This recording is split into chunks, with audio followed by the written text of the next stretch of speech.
It's a pleasure to present our first speaker today, Dr. Luke Vij. Dr. Vij is a board-certified dermatologist and completed a fellowship in Mohs micrographic surgery. He has been a staff physician in our department at the Cleveland Clinic since 2016. He was resident program director for 4 years. And Luke has a very unique clinical practice in that he not only does Mohs surgery, but he still does medical dermatology. And in fact, he just told me that as soon as he's done with his lecture, he has to run and round on our inpatient hospital consultation service. And he's going to talk to us today about an update in the treatment of advanced non-melanoma skin cancers. Luke.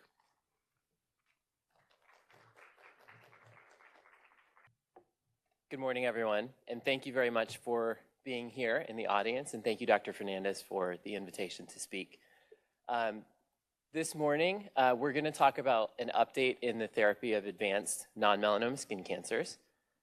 We have been in an epidemic state of non-melanoma skin cancers for decades now, and it seems like the numbers of cancers diagnosed per year are growing at a steady and ever-rising rate. Patients annually are diagnosed with non-melanoma skin cancer more than any other skin cancer, and in fact, all other skin cancers combined.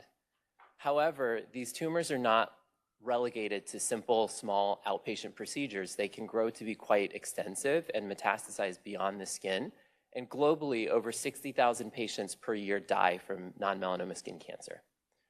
Organ transplant recipients and immunosuppressed patients are an especially challenging patient population. They're far more likely to be diagnosed with non-melanoma skin cancer than the general population, and more likely to have bad complications and bad outcomes related to their pathogenesis.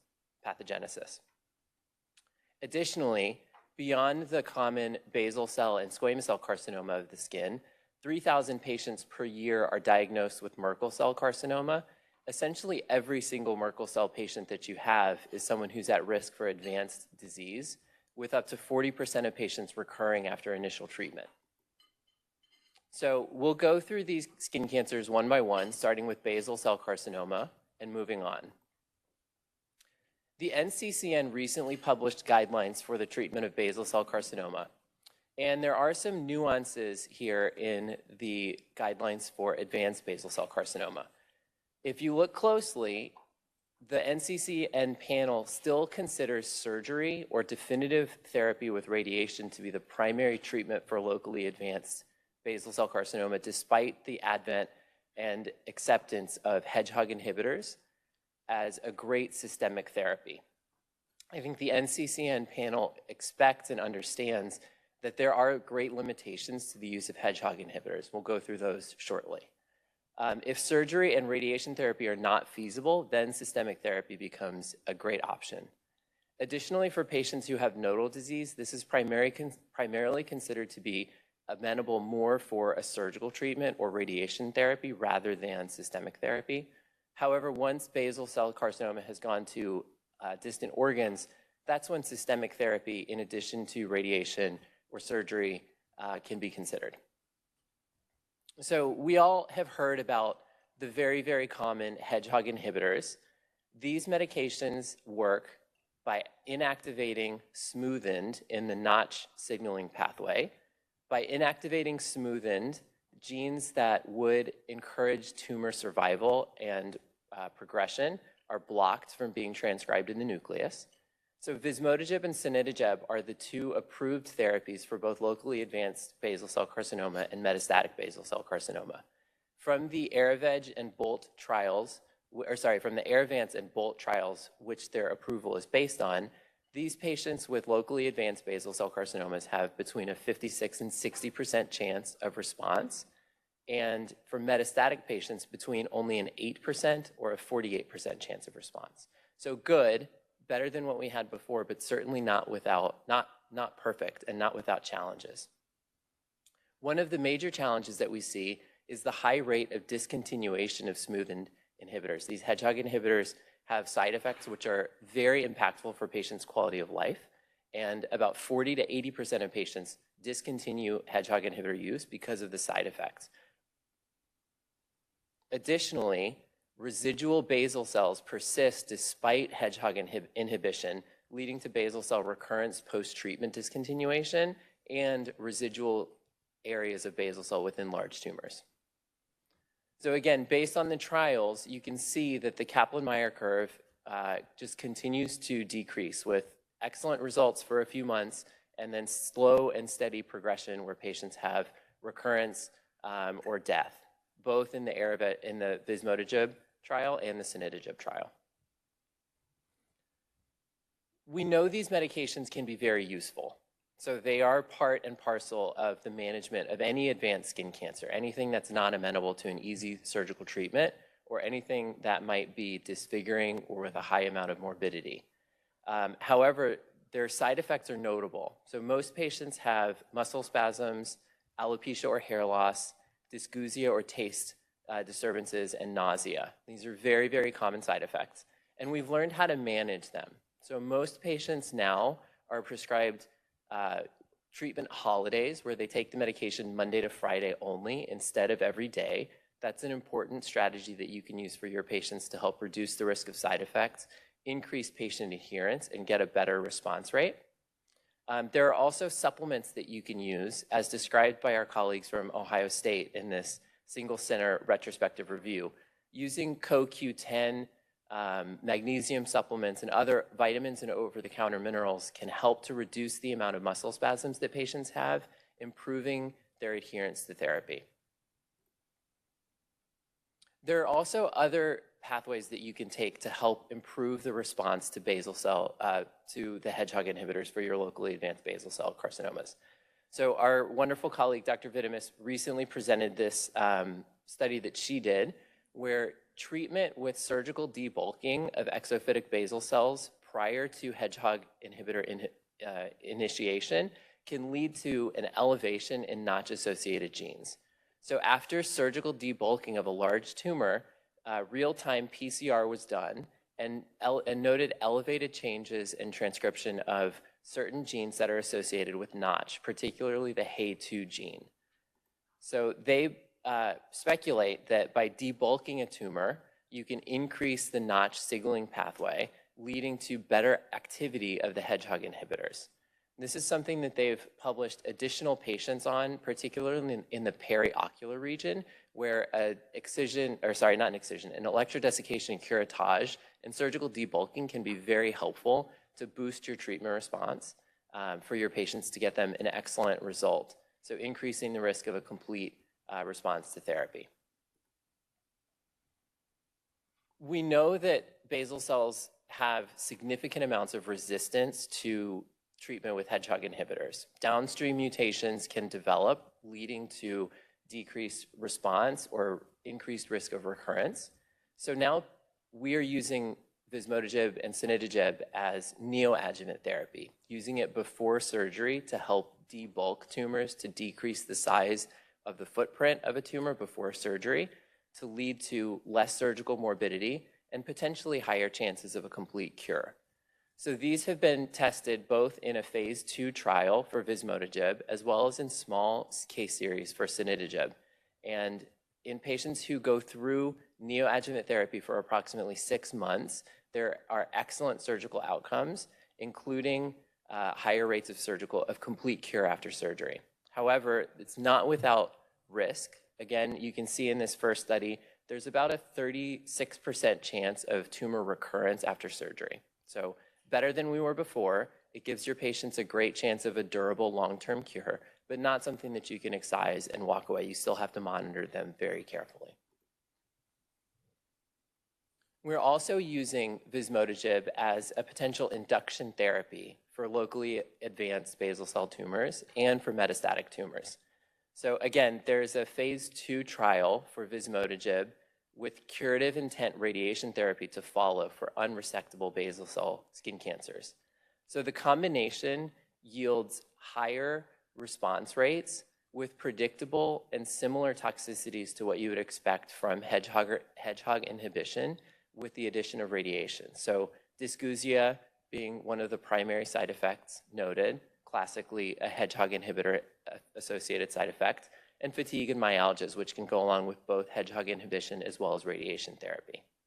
So this can be another potential option to decrease the size of the tumor, increase the response rate to radiation therapy, and help get your patient a durable cure so they don't have to be on hedgehog inhibition for years or for the rest of their life. We're also starting to find that immunotherapies can be effective for locally advanced or metastatic basal cell tumors. So cemiplimab is the first approved immune checkpoint inhibitor therapy for locally advanced basal cell or metastatic basal cell. You can see from the trials that have been done by the pharmaceutical company that there are predictably good overall response rates for patients who have either failed hedgehog inhibitor therapy, radiation therapy, or not amenable to treatment with one of those, with one of the inhibitors. However, the response rates are not as good as they are with hedgehog inhibition. You're looking at 22% for metastatic basal cell compared to about 46% for vismodegib. And for locally advanced basal cell, you're looking at about a 32% overall response rate compared to about 40 to 60% with some of the hedgehog inhibitors. The great thing about these medications is that they do have predictable toxicities, which are different from the hedgehog inhibitors. There are definite grade 3, grade 4 toxicities which limit patients' ability to stay on the medication, and they're not without the risk of death. These are real side effects that you have to discuss with your patient. But for those who have a locally advanced or metastatic basal cell that would lead to disfigurement with other surgery, negative impacts on their quality of life, this is a great option to discuss with them. We're finding that one of the most important treatment strategies for these advanced basal cells is the ability to be nimble and use different therapies at different times. So there's a great study that came out describing the long-term treatment of 12 patients with hedgehog inhibitors, immunotherapy, radiation therapy. And in their paper, they described 12 different patients who go through various stages of treatment at various times. Patients who were initially treated with hedgehog inhibitors stop for a number of reasons. They stop because of disease progression, they stop because of side effects, and the group found that if you add immunotherapy and then you go back to hedgehog inhibitors, some patients have a re-response where they respond better or differently than they did before. So this is something that we might have to study. We definitely have to study more, but might be adapted more in clinical practice. Bouncing back and forth between hedgehog inhibition, radiation, immunotherapy, hedgehog inhibition again. Additionally, we know that patients with locally advanced basal cell carcinomas have a high burden of non-melanoma skin cancers at other sites, including squamous cell carcinomas and other basal cells that may not be locally advanced. Using combination synchronous therapy with pembrolizumab and sunitinib in this patient resulted in a complete clearance of her basal cells and squamous cells after about 16 months of total therapy. So these are excellent outcomes for patients who would otherwise be treated with multiple rounds of surgery, multiple procedures, and may still have residual skin cancers to deal with. So again, being nimble and thoughtful for your patients can give them excellent, excellent results with a predictable side effect profile. There are a few new treatment options in the pathway, or in the pipeline. So there's a phase 1 trial of another oral smoothen inhibitor, Telatigeb. So this is very similar to vismodegib and sunitinib. It has been used both in patients in red on that vertically oriented bar graph here. These are patients who have not been treated with a prior hedgehog inhibition, and the patients in gray have been treated with prior hedgehog inhibition. So these patients who might have failed or had progressive disease on the 2 approved drugs may be a good this drug may be a good option for them once we get out of the trial. So more information to come. You can see that patients do have a good durable response rate on the scale of months to years, but we're excited to see what the new trials show. Cutaneous is a topical molecule that's being studied. There are 2 phase 2 trials that have been done using the medication once or twice a day for individual lesions. There are excellent response rates with about 10 to 60% improvement both in the clinical profile of the tumor, looking at the decrease in the total lesion size, as well as in the change in the molecular profile with decreased signaling in the Notch pathway. Moving on from basal cell to squamous cell, for squamous cell, we're definitely in our immunotherapy era. Immunotherapies have become the new treatment of choice for squamous cell carcinoma that's locally advanced or metastatic, and we have a lot of data to cover here. So just as a refresher, tumor cells express PD-L1, which normally interacts with the PD-1 on a T cell. This interaction blocks the activity of the T cell, leading to tumor escape from the immune surveillance. So using medications that block PD-L1 or PD-1 interrupts that interaction, lifting the brakes and allowing for your immune system to attack a tumor. We can see from a temporal assessment of patients who have been diagnosed with metastatic or locally advanced squamous cell in older times versus newer times, that patients who are diagnosed and treated more recently have improved survival over those with a more distant diagnosis.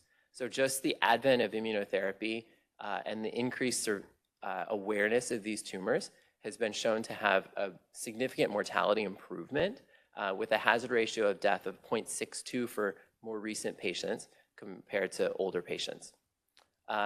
When you look at patients who have been treated with immunotherapy as their first treatment, there's an even greater improvement in their likelihood of not dying from their skin cancer with a hazard ratio of 0.29 compared to those patients who are treated with other therapies like chemotherapy first.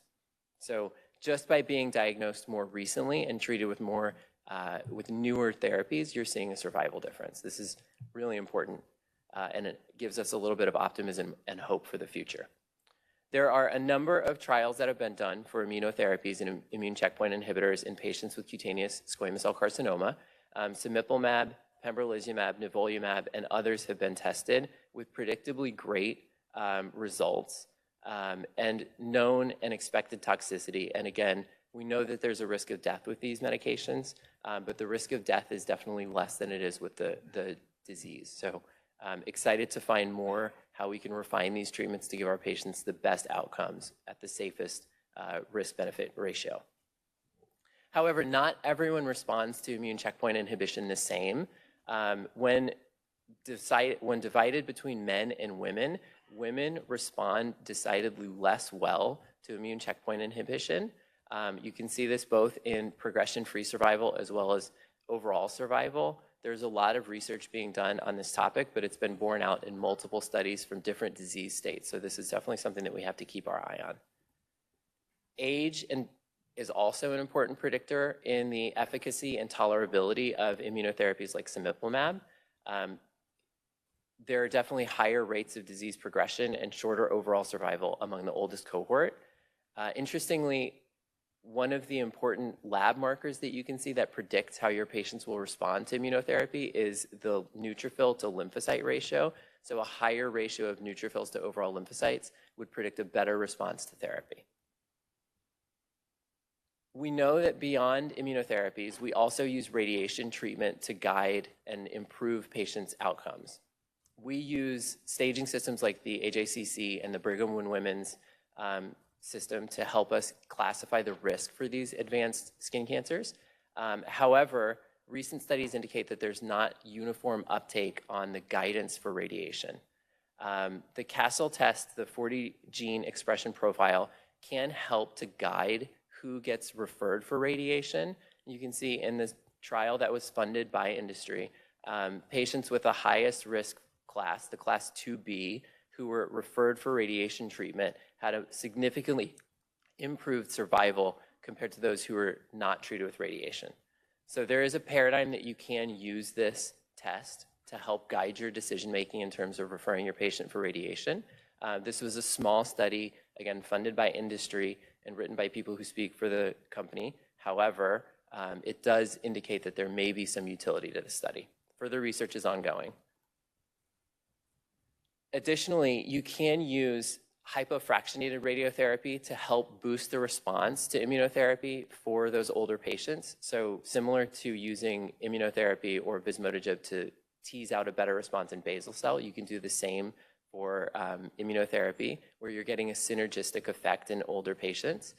Again, a little bit of molecular testing can go a long way to help decide who gets radiation first versus who gets immune checkpoint inhibitor first. There's another really good trial where the difference in survival between patients who are treated with a curative intent with radiation therapy, in addition to cemiplimab, can lead to greater survival benefit for those who are just treated with palliative doses. So even in patients who have similar disease classification, similar risk, giving them a higher dose of radiation can give them a better survival outcome. So for your patients, you might want to advocate for a more aggressive treatment, even for patients who you might feel don't have a great chance of survival. Cemiplimab also has been studied in small numbers in patients with kidney transplant recipients. So a small group study showed that about 12 patients did really, really well in terms of their serum creatinine while they're on immune checkpoint inhibitor. One of the key things here is that rapamycin and prednisone was used as their primary immunosuppression to protect the renal transplant. That combination, cemiplimab, rapamycin, and prednisone, can give you a great outcome, both in terms of response to their advanced skin cancer as well as in protecting their kidney. So something to look forward to, more data coming. This is just the Kaplan-Meier survival curve from that trial, showing that a lot of patients had durable response, and their creatinine levels here stayed relatively stable throughout the treatment course. For patients who may be refractory to immunotherapy or ineligible for immunotherapy, can also use the epidermal growth factor receptor inhibitor cetuximab. Patients were treated in this study with either immune checkpoint inhibition first or primary use of cetuximab. They had similar risk scores, similar tumor and patient demographics, and they came out with pretty similar results. There was no statistically significant difference in those survival curves between patients who got immunotherapy or no immune checkpoint inhibition. So cetuximab is a reasonable option for patients who are ineligible to immune checkpoint inhibition or refractory to treatment. Besides cemiplimab, which is the approved FDA-approved drug, nivolumab has also been studied for advanced skin cancers, squamous cell carcinoma. Phase 2 trial in patients with heme malignancies showed excellent results. So again, just like organ transplant recipients, patients with CLL or other hematologic malignancies have more challenging disease courses, and nivolumab seems to give good response rates with an excellent safety signal. Costabelimab is another PD-L1 blocker, which has been studied in a phase 1 trial for very aggressive and locally advanced skin cancers in lieu of surgical treatment. You can see from this waterfall plot that most patients had a great response to therapy with a really long duration of response. And in fact, in the trial, the median duration of response was not met, meaning that patients who did respond kept responding and stayed in a good outcome. Dostarlimab is another immune checkpoint inhibitor that's been used for the treatment of locally aggressive squamous cell carcinoma. This one was guided by molecular signaling and gene expression profiling. So they found that specific gene mutations in this KMT2D gene are more susceptible to dostarlimab treatment. So as we get into the era of personalized medicine, this is something that we're going to find more and more and more about. Just like we found that destructive treatments for basal cell can increase the response rates for hedgehog inhibition, we find that similar treatment options using fractional laser for squamous cell carcinoma can increase the response to anti-PD-1 treatment. So using something to surgically debulk or cause a controlled injury to a tumor can lead to increased immune surveillance and response. So again, something to keep in mind as you're treating patients who have these treatment courses that tend to be prolonged. Maybe adding in another treatment option just locally can be helpful. And there's an interesting study. In the interest of time, I'll skip through this, but cell cell adhesions and cell junction organization associated genes have increased mutations as the tumor depth increases. And another great murine model found that using PI3K and CDK blocking medications can be extra helpful with a synergistic effect in immunosuppressed patients with metastatic SCC. This is just a bench study, not an inpatient study, but good things coming forward. In the last few minutes, we'll move on to Merkel cell carcinoma. Merkel cell carcinoma came into the forefront of the public's mind in September of last year when Jimmy Buffett died related to Merkel cell carcinoma.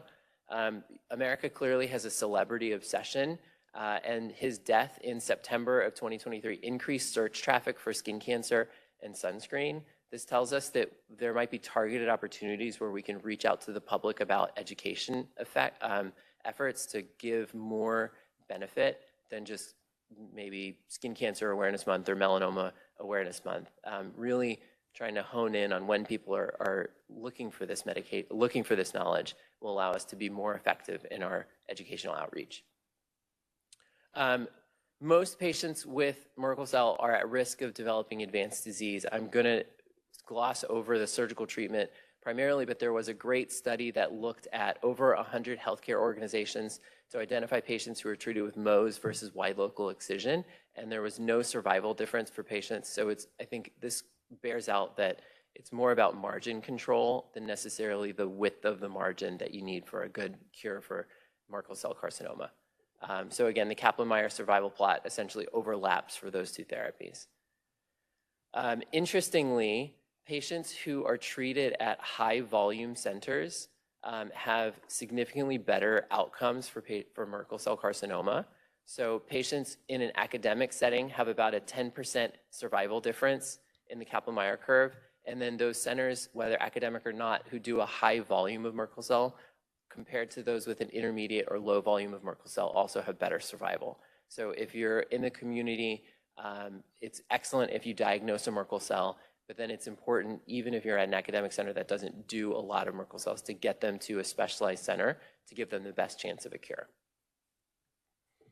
There are some genetic risk factors for early onset Merkel cell carcinoma. So most patients with MCC develop the disease greater than 65 years old. So anyone who's under 50 should probably be sent to a genetic counselor, because there's about 20% of these patients have a well-described variant in a cancer predisposing gene, whether it's ATM, BRCA1 or 2, or P53. So these patients are at higher risk for other cancers too, beyond Merkel cell, so that genetic counseling and testing can be really helpful for risk stratification here. Additionally, just as we've seen with delayed treatment for melanoma, delayed treatment for radiation therapy after surgery is associated with an increased risk of death. Most of these patients are very similar. Patients who had a longer time to post-op radiation therapy compared to shorter post-op radiation therapy did have a difference in the location of their tumors. So head and neck primary was more often found in patients who did not have a delay. Patients who did have a delay ended up getting a higher radiation dose with a higher number of fractions. So even though there were attempts to get over that delay, the survival curves show, or the risk of loco-regional recurrence shows that there is an increased risk, which increases by every week of delay. So the sooner you get your patients from post-operative, from operation to radiation, the better their outcome is going to be. Avelumab was the first immune checkpoint inhibitor that was approved for Merkel cell carcinoma. There's a great 4-year follow-up study which shows that these patients have excellent results. Immune therapy is going to be the primary treatment of choice for patients with advanced Merkel cell. Just like we're finding in melanoma, treating these patients earlier and earlier may have increased survival benefit. So we know that, and you can see that avelumab in red here at the top of the curve has better overall survival than any of the previous studies, which included chemotherapy regimens or chemotherapy first and immunotherapy second. Patients in this study were risk stratified with the expression of PD-L1 or not, and those curves are not significantly different. This was not statistically significant. So whether they have PD-L1 or not doesn't change the fact that immune therapy is the most important treatment option for these patients. Adjuvant immunotherapy, again, is going to become increasingly common for patients with Merkel cell carcinoma. So just like we're treating patients early and earlier with melanoma, I think we're going to do the same for patients with Merkel cell carcinoma. Catch the bag before it gets out, catch the cat before it gets out of the bag. So patients who are treated adjuvantly had an absolute risk reduction of 9% in 1 year and 10% in 2 years at disease-free survival. So small amounts of an improvement, but the earlier you catch these patients, the better their outcomes are going to be. So this was not a statistically significant difference. However, it's a pretty small study. And I think there are some things that we can do to help tease those curves apart. Imaging surveillance of patients with Merkel cell carcinoma is extremely important. So there's a great radiology review that found that CT scans and PET scans are better than plain film imaging. So use your CTs. And there's great new evidence about the use of circulating tumor DNA in Merkel cell for surveillance. So these tests can be used on a regular basis to find occult recurrence, whether it's in the lymph nodes locally or metastatic. Disease. This patient who had a long delay ended up having a huge burden of disease, whereas those patients who were tested more frequently were found at an earlier age and were able to get cure sooner. Also, there's a commercially available test that tests for the Merkel cell polyomavirus oncoprotein antibody. These tests have been used to help find recurrence, along with the use of CT scans, MRIs, and other imaging modalities. So more to come. I apologize for running over time. Thank you for your attention, and I hope you enjoyed the whirlwind tour through advanced skin cancer treatment. Thanks, Luke. Questions for Dr. Vij? Luke, you mentioned the side effects with hedgehog inhibitors, and I'm just wondering if a patient has a side effect with one hedgehog inhibitor and you need to discontinue it, can you try the second hedgehog inhibitor, or are they going to have the same side effects? That's a great question. There is a lot of evidence. Airveg was approved first, and so for most physicians, vismodegib is their treatment of choice just because they're more familiar with it. There is good evidence that sunitinib may have decreased rates of those side effects. That has been borne out in small studies, not all of them. That, I think, is going to become our treatment of choice as we get better data on it. There is a lot of overlap in side effects.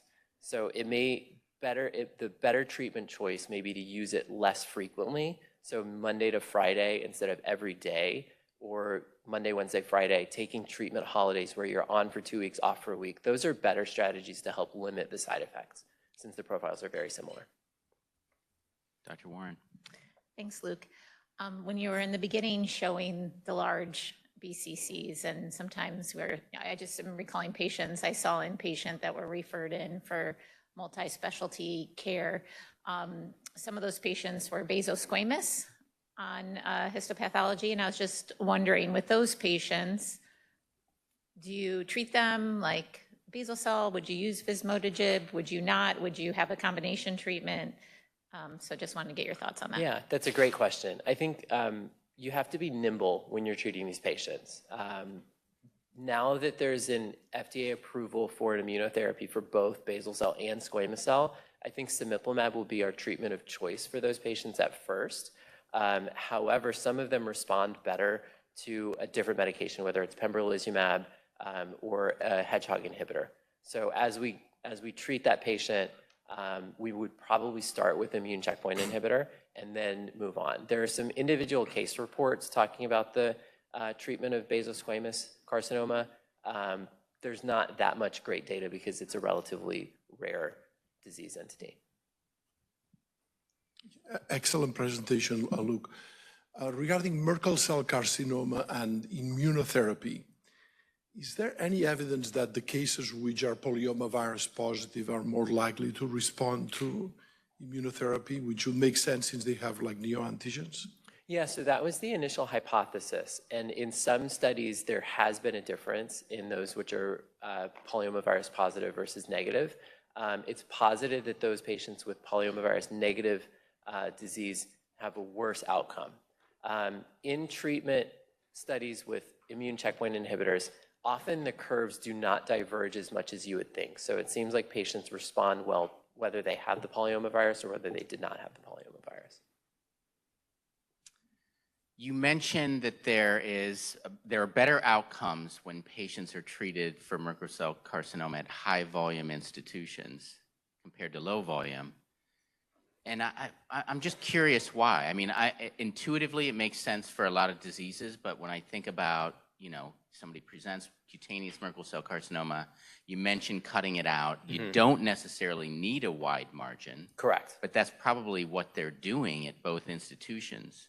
So what is their hypothesis, those authors, about why there are better outcomes at high volume versus low volume institutions? That's a great question. I think it all comes back to that study where patients with squamous cell carcinoma, I know we're talking about a different disease state, but patients who are diagnosed and treated more recently in the more modern era get better outcomes.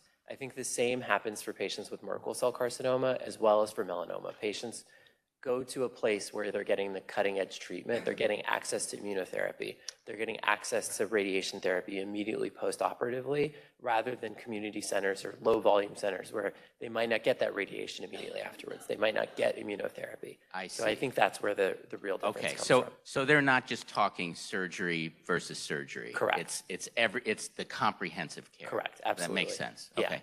and close monitoring with imaging studies, PET scans instead of chest x-rays. Okay. Thank you very much. Absolutely. Thank you very much.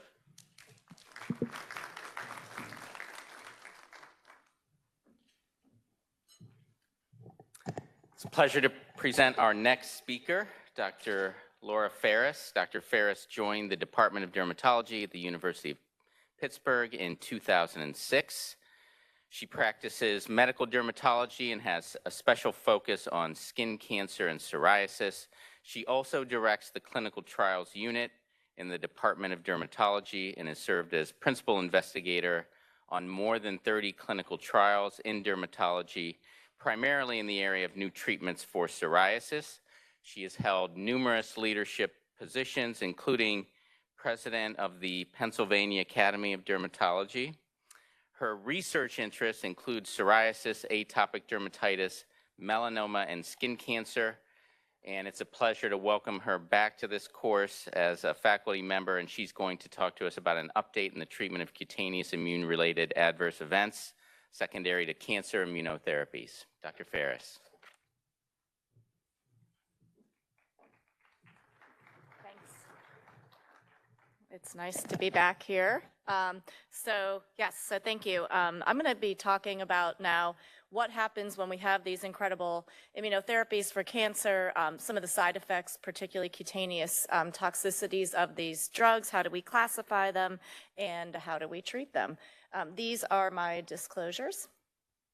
So the objectives, we're going to talk about classes and mechanism of action of commonly used immune checkpoint inhibitors. And then we're going to talk about the potential mechanisms for induction of cutaneous immune-related adverse events, which I will abbreviate through here as CIR-AEs, in patients who are taking these drugs. And then we'll talk about some of the more common and less common cutaneous immune-related adverse events, and then a little bit of information on how to treat them. So, immunotherapy has really changed, I think, as a dermatologist, the way that we approach the oncology patient and the toxicity. So, traditional chemotherapy was associated with, things like fatigue, hematologic toxicities, hepatic toxicities. Skin is not on this one, but I think we all know that we saw skin findings. However, when we look at the toxicities for immunotherapy, it's sort of this different, different profile. And this really is sort of a profile of autoimmune findings. And so I'm going to go over quickly because I think we just had a great talk on it, but the different drugs that we are using, sort of the general classes and where they act. So first is the anti-CTLA-4 drugs, and so these are working sort of in the central induction of or reversal of central tolerance. We have PD-1 inhibitors, which are binding to PD-1 on T cells in the periphery and are working to break tolerance there. And then we have PD-L1 inhibitors, which are binding to PD-L1 in the tumor cell or the tumor microenvironment. And so this is a list of the different, when I first had that slide, I could just put the names of the 1 or 2 drugs. Now we have so many drugs in each class that are either approved or in development right now. And this just shows the different indications for those. So, the point being that we're going to be seeing more and more of these toxicities in patients with multiple different types of tumors. And then the other one that is, I think, our newest, checkpoint inhibitor is LAG-3. So LAG-3 is an immune checkpoint. It's upregulated on tumor-infiltrating lymphocytes, and it inhibits downstream signaling of the T cell receptor, and it's really synergistic and non-redundant with PD-1. And so relatlimab is a drug that binds to LAG-3.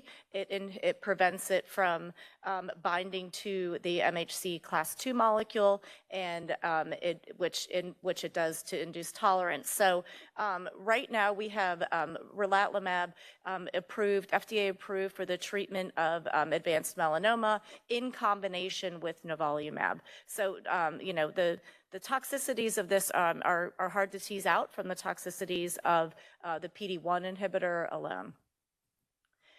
So this is a really busy slide that shows sort of the different mechanisms by which we might be inducing cutaneous immune-related adverse events with the use of checkpoint inhibitors. So I'm going to take these through one by one. So one is we get activation of autoreactive CD4 positive T cells. So what does that do? That's probably responsible for some of the effects that we see, including the induction or worsening of psoriasis, and then the lichenoid reactions. We can also get activation of autoreactive CD8 positive T cells or cytotoxic T cells.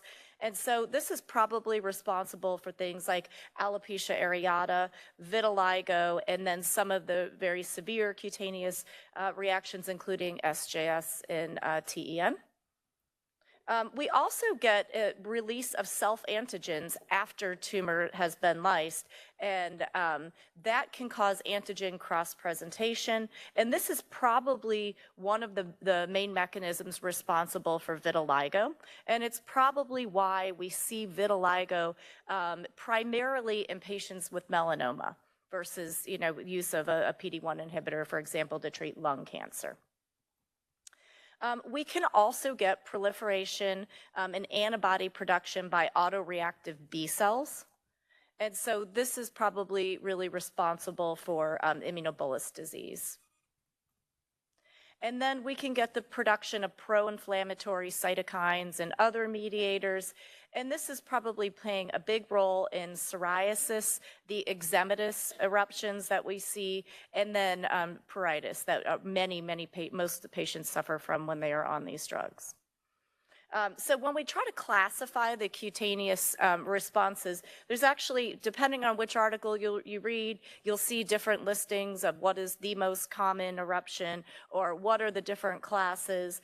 So this was one, but more recently, this was published in JITC. So this was a consensus-based process that was used to try to define what are the cutaneous immune-related adverse events associated with immune checkpoint inhibitors. So basically, this group here of experts got together and they looked at, it's a nice article because it looks at what are the criteria that you need to make that diagnosis, and then they really kind of classified the reactions as psoriasis, lichenoid dermatitis, bullous pemphigoid, vitiligo, Grover's disease, eczematous dermatitis, and exanthem, atypical squamous proliferations or eruptive atypical squamous proliferations, and then erosive mucocutaneous reactions.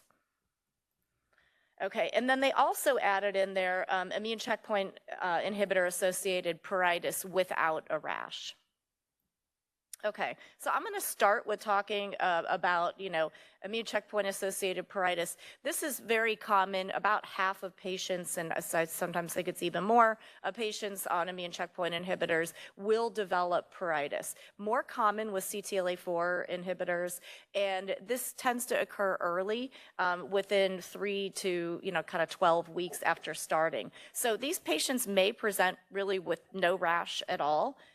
Oftentimes, though, I think when I see them, they look like this. They're just full of excoriations. And so these can be graded by severity. So grade 1 is, mild, localized. 2 is more widespread or intermittent. 2, and they can become persistent and intolerable. And then, grade 3 is when this is widespread and it interferes with things like, self-care, sleep, and ADLs. So how do we treat these? With mild disease, emollients are recommended, topical corticosteroids, and then non-sedating antihistamines. When it becomes more severe, we can move, basically additive to that, more potent topical corticosteroids, and then adding gabapentin has some evidence for helping as well. And then when patients have very severe disease, some of the guidelines that you read would say consider stopping their checkpoint inhibitor. I think one of the, things that I try to do when I see these patients is think about what can I do to prevent them from stopping. So, there's evidence for things like dupilumab and omalizumab, and then low-dose oral steroids as well. Okay, when you look at the questions like what are the most common reactions, I think that these are really the 3 most common rashes that we see, which is this maculopapular, psoriasiform, or lichenoid. So I think as dermatologists, we viscerally hate the word maculopapular. So I really think of this as more like this maculopapular eczematous dermatitis. I think we have all of these different terms because of the fact that originally most of these adverse event classifications were occurring by oncologists, so not by dermatologists. So I think we have these kind of overlapping terms. But, thinking about this eczematous dermatitis is one of the most common rashes that we'll see. Data would suggest it's about 2/3 of patients who are on CTLA-4 monotherapy, which isn't something that we use a whole lot anymore. About 20% of patients who are on PD-1 pathway inhibiting monotherapy, and then about 40% of patients who are on the combination. This is, again, a pretty early reaction in the first 1 to 2 months. It tends to involve the trunk. It tends to spare the face, and this is incredibly pruritic. So again, looking at severity grade, we have 1 through 4, and how do we look at this? And so toxicities in the oncology world, particularly the cutaneous ones, often involve they're classified in part by body surface area. It makes sense for some and not for others, but grade 1 would be less than 10% BSA. Grade 2 is at 10 to 30%, and then grade 4 is grade 3 is greater than 30%, and then grade 4 is really when you get over 90%. So how do we treat this? Again, emollients, lower potency steroids for mild disease, antihistamines, moving up to more high potency topical steroids. And then really once we get to this persistent or intolerable disease, we could consider oral steroids or things like dupilumab. And then it is recommended that if you really have grade 4 toxicity, consider stopping their checkpoint inhibitor. Again, I think that ideally we try to really treat through this with things like dupilumab or steroids. The next classification I'm going to talk about are these lichenoid reactions to PD-1 inhibitors. And so these are sort of a few different presentations. I'm always amazed that this can look, it doesn't always look like classic lichen planus. It can have a lot of different appearances. And this is estimated to occur in about 17% of patients, and particularly those who are on inhibitors of the PD-1 pathway. This can be very pruritic, and when it's biopsied, you do see these interface changes. This is an example of a patient who has cutaneous lichenoid eruption, biopsy proven, and this was a patient who was on the PD-L1 inhibitor of avelumab. So how do we treat this? So we can do potent topical steroids, systemic steroids, some of the things that you would think about doing for lichen planus. So acitretin, methotrexate, hydroxychloroquine, and even narrowband UVB. And this is a patient who had this this lichenoid reaction to pembrolizumab, who was treated with a Premolast for 3 months, and so you can see actually pretty significant improvement. This was after failing, things like topical steroids. This is another patient. So this was, on biopsy, this was a lichenoid reaction. This was a patient who was on nivolumab. And we ended up treating her with methotrexate, 10 milligrams a week, and then hydroxychloroquine, 200 milligrams BID. And really, in about 3 weeks, she had marked improvement. So the other drug, that I mentioned earlier, but that I think can really be helpful in these patients, if you can get it approved, is dupilumab. So if we think about pruritus being such an important, aspect of these reactions, and also think about the high prevalence of eczematous reactions, dupilumab can be helpful. I had seen case reports and anecdotal evidence of it being helpful, and then it was actually nice to see this paper come out, which was a retrospective study of 39 patients on immune checkpoint inhibitors who developed dermatitis. So these were primarily eczematous or the maculopapular, and all of these were pruritic. Among those patients who were biopsied, which was 59% of them, most of them had this sponge derm appearance histologically, but there were some patients who had an interface dermatitis, so suggesting that these were patients who had more of a lichenoid eruption. And I thought what was impressive was that 87% of patients responded to dupilumab, with sort of split between partial and complete responders. So it's nice to have something published to suggest that this is a drug that can be helpful to these patients. Okay. And then sort of on a different, I think, end of the spectrum of the, I still kind of classify this as a subclass of this lichenoid proliferation, are these patients who get eruptive atypical squamous proliferations. And so when you look at these histologically, they can look like keratoacanthomas. There often is sort of this lichenoid change or interface dermatitis too. And these tend to be most common in patients who are on PD-1 or PD-L1 inhibitors. Treating these can be really challenging. So you can imagine that surgical excision of, this is one of our patients here, surgical excision of every single lesion is really not feasible. Also, these really, I think that their etiology is different than a typical squamous cell carcinoma. The underlying inflammation is an important aspect. So when we see these patients, we tend to start with trying to treat the inflammation first. So with topical steroids, sometimes with intralesional steroids, and then thinking about treating with things like intralesional 5-FU.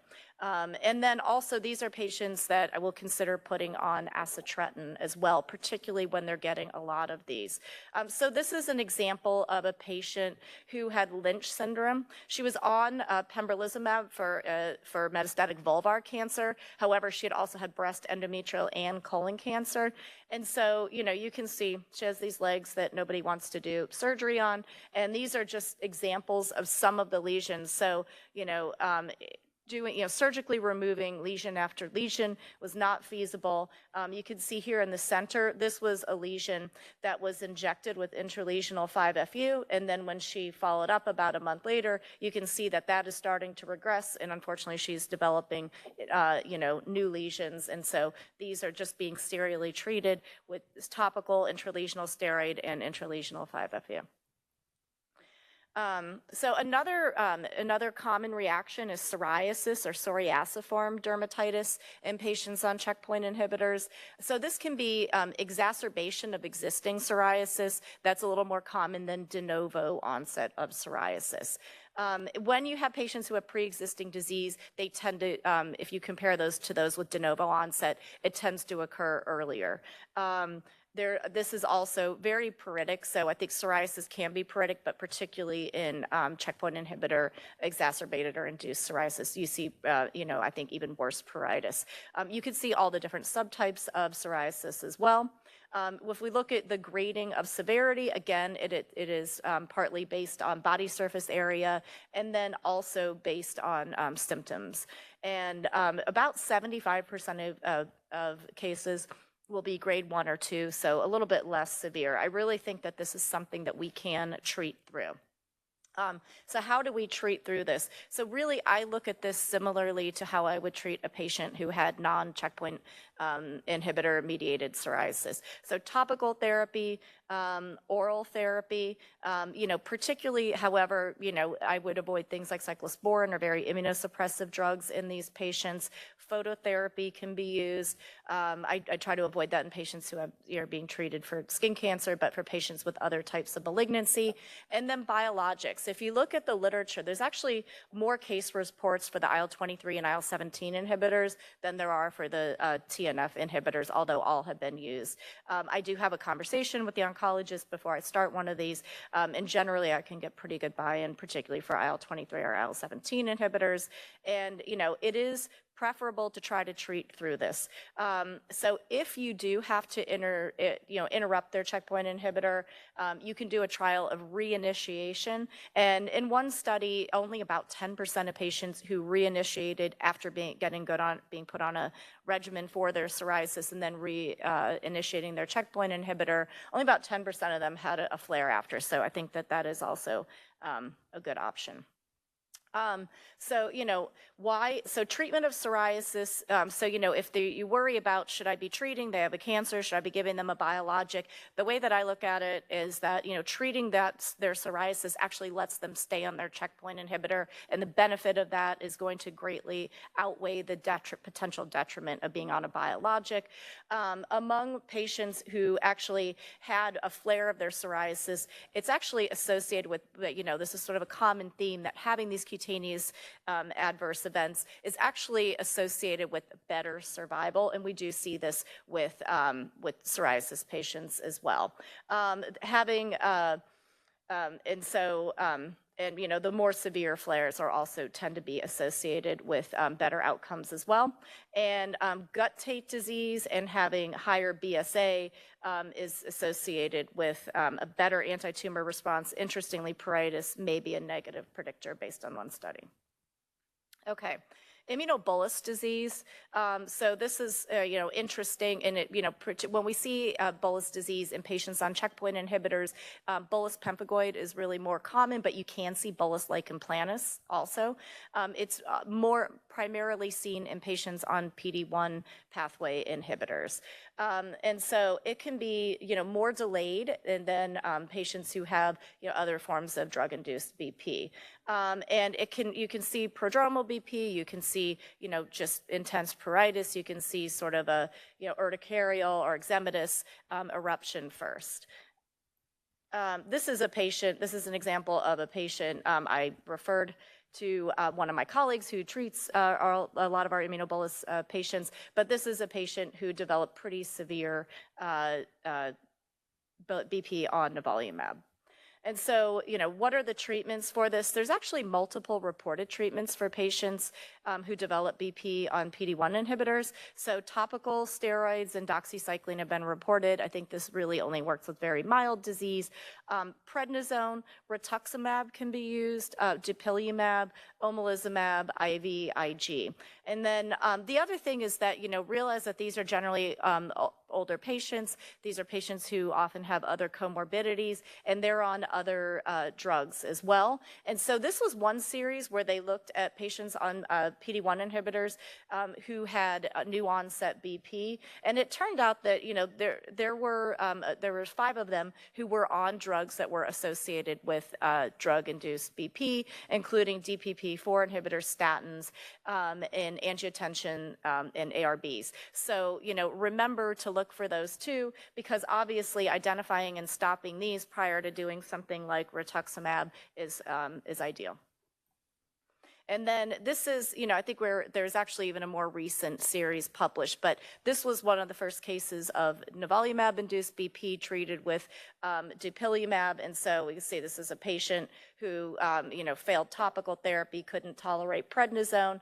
Oncologist objected to using rituximab or mycophenolate, although oftentimes, I think that it's a discussion with oncology, because rituximab is so effective and really doesn't affect the T cell pathway. So I think rituximab, it can actually be a very good option for these patients. But this patient was started on dupilumab, and they cleared. So I think that that is also a very safe option for patients that can work sometimes. Okay, vitiligo. So this occurs in 10 to 25% of melanoma patients treated with checkpoint inhibitors. We do see it in patients treated with other therapies as well. If you see vitiligo, it's really the incidence is much, much higher in patients being treated for melanoma than other tumors. It is it's actually a very good prognostic sign. It's associated with higher response rates and better survival. This tends to be a late event. It takes months to develop, and it does not tend to resolve on cessation of therapy. So sometimes patients will come in and say, oh, look, it's 3 months, or I've been, clear of my melanoma for 5 years. What can we do about my vitiligo?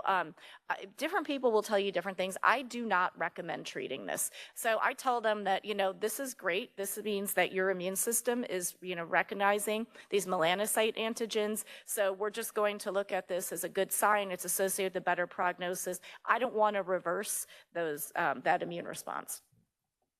And then this was just kind of interesting. This was a patient who developed both vitiligo and bullous pemphigoid after actually being treated with dostarlimab in a clinical trial for melanoma.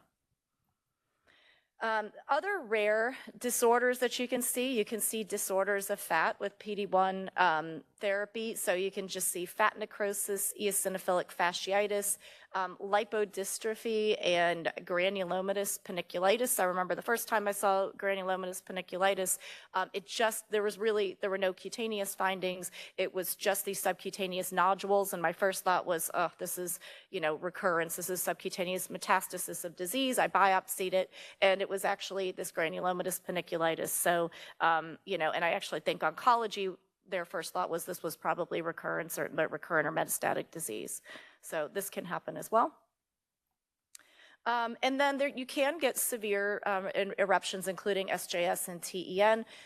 This was a review of 95 cases, including SJS, TEN, and overlap. I think, kind of take-home points from this, so that the most common culprits were PD-1 inhibitors. That might just be because we use them a little bit more. However, the patients who had combination therapy of PD-1 and CTLA-4 inhibitors tended to have more severe disease, so they were more in the TEN spectrum. Usually the onset was most commonly within the first 4 weeks, but in like 20% of patients, you saw onset after 3 months. Mucosal involvement is common. There are different treatments. Really, this is a case where you really do need to stop their immunotherapy, but we also use the things that we would use for SJS and TEN from other drugs, including steroids, IVIG, cyclosporin, and TNF inhibitors. Mortality rate was 30%, and really it didn't seem to correlate. Mortality wasn't better or worse depending on the treatment. Okay. Other diseases, neutrophilic dermatoses, I won't go into that, but more common with ipilimumab than PD-1 pathway, which is why I think we see it a little bit less now. Grover's, urticaria, dermatomyositis, vasculitis, sarcoid, alopecia areata. And then I just wanted to mention a couple rheumatologic immune-related adverse events. So there have been less than 50 cases in the literature of lupus. And if you look at idiopathic lupus versus checkpoint-associated, you do not see a female predominance with checkpoint-associated. You tend to see a rash that's more consistent with subacute cutaneous lupus. They don't tend to have high ANAs. They have normal complements. And generally, you could try to treat through these, and their outcome tends to be favorable. Systemic sclerosis has been reported, particularly with the use of PD-1. And then this acral vascular syndrome, so, rare, but it can be severe, and it, can look like this. So this can be sort of Raynaud's associated vasculitic or thrombotic or embolic. So important to recognize and treat because it can lead to amputation. I just put this in because this is not an immune-related adverse event, but this is pseudo-progression of disease. Sometimes right after starting therapy, you get this huge influx and activation and proliferation of T cells within the tumor, and so you get this increase in size and growth. And so this is actually a very positive sign. Who is at increased risk of developing these immune-related adverse events? It's definitely patients who have pre-existing autoimmune conditions are more likely to have these. So this is looking sort of across the spectrum of immune-related adverse events in a Medicare population. This was more recently published, and this is really looking at cutaneous immunotherapy toxicities, and basically patients who had pre-existing cutaneous disease, inflammatory disease, and particularly patients who had both pre-existing cutaneous and non-cutaneous disease were more likely to have cutaneous immune-related adverse events and were more likely to have higher grade or more severe disease. This is also looking at, by the different subtypes of rashes that we see are immune cutaneous effects. We could see really that across the board, combination therapy is more commonly associated with these outcomes, and we tend to see them at lower rates with patients who are in PD-L1 monotherapy. The other important factor is what cancer type is being treated. So we talked about melanoma and vitiligo, but interestingly, melanoma is really associated with some of the highest incidences of cutaneous immune-related adverse events across the board. And then this is just, another study that also found that cutaneous squamous cell carcinomas treated with immunotherapy are also associated with higher rates of cutaneous immunotherapy toxicities. It probably is related to the fact that you have these, neoantigens being exposed of the keratinocytes. This is just another study that looked at patients with melanoma, looking at those who had any type of immune-related adverse event versus those who didn't, looking at both, acute and chronic immune-related adverse events, looking at recurrence-free survival, and we can see that, we do see better prognosis and better survival among those patients who have these responses. Okay, so in conclusion, we know that many of our patients on immunotherapy will develop these cutaneous immune-related adverse events. We know it's actually going to be particularly common among skin cancer patients. And the incidence and types of reactions that we're going to see is going to evolve as we have new and expanded use of immunotherapy. For example, it'll be interesting to see as we do more neoadjuvant therapy, we've got a lot more tumor present. What effect is that going to have? These are associated with a better prognosis, and as dermatologists, we play a key role in making the correct diagnosis, helping to treat patients so that they can remain on their checkpoint inhibitors, and offering therapies beyond systemic steroids, which sometimes can be the go-to. So that's all that I have. Thank you very much. Thank you.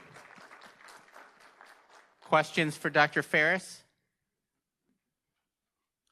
Laura, great talk. I would just emphasize the discussion between us and the oncologist.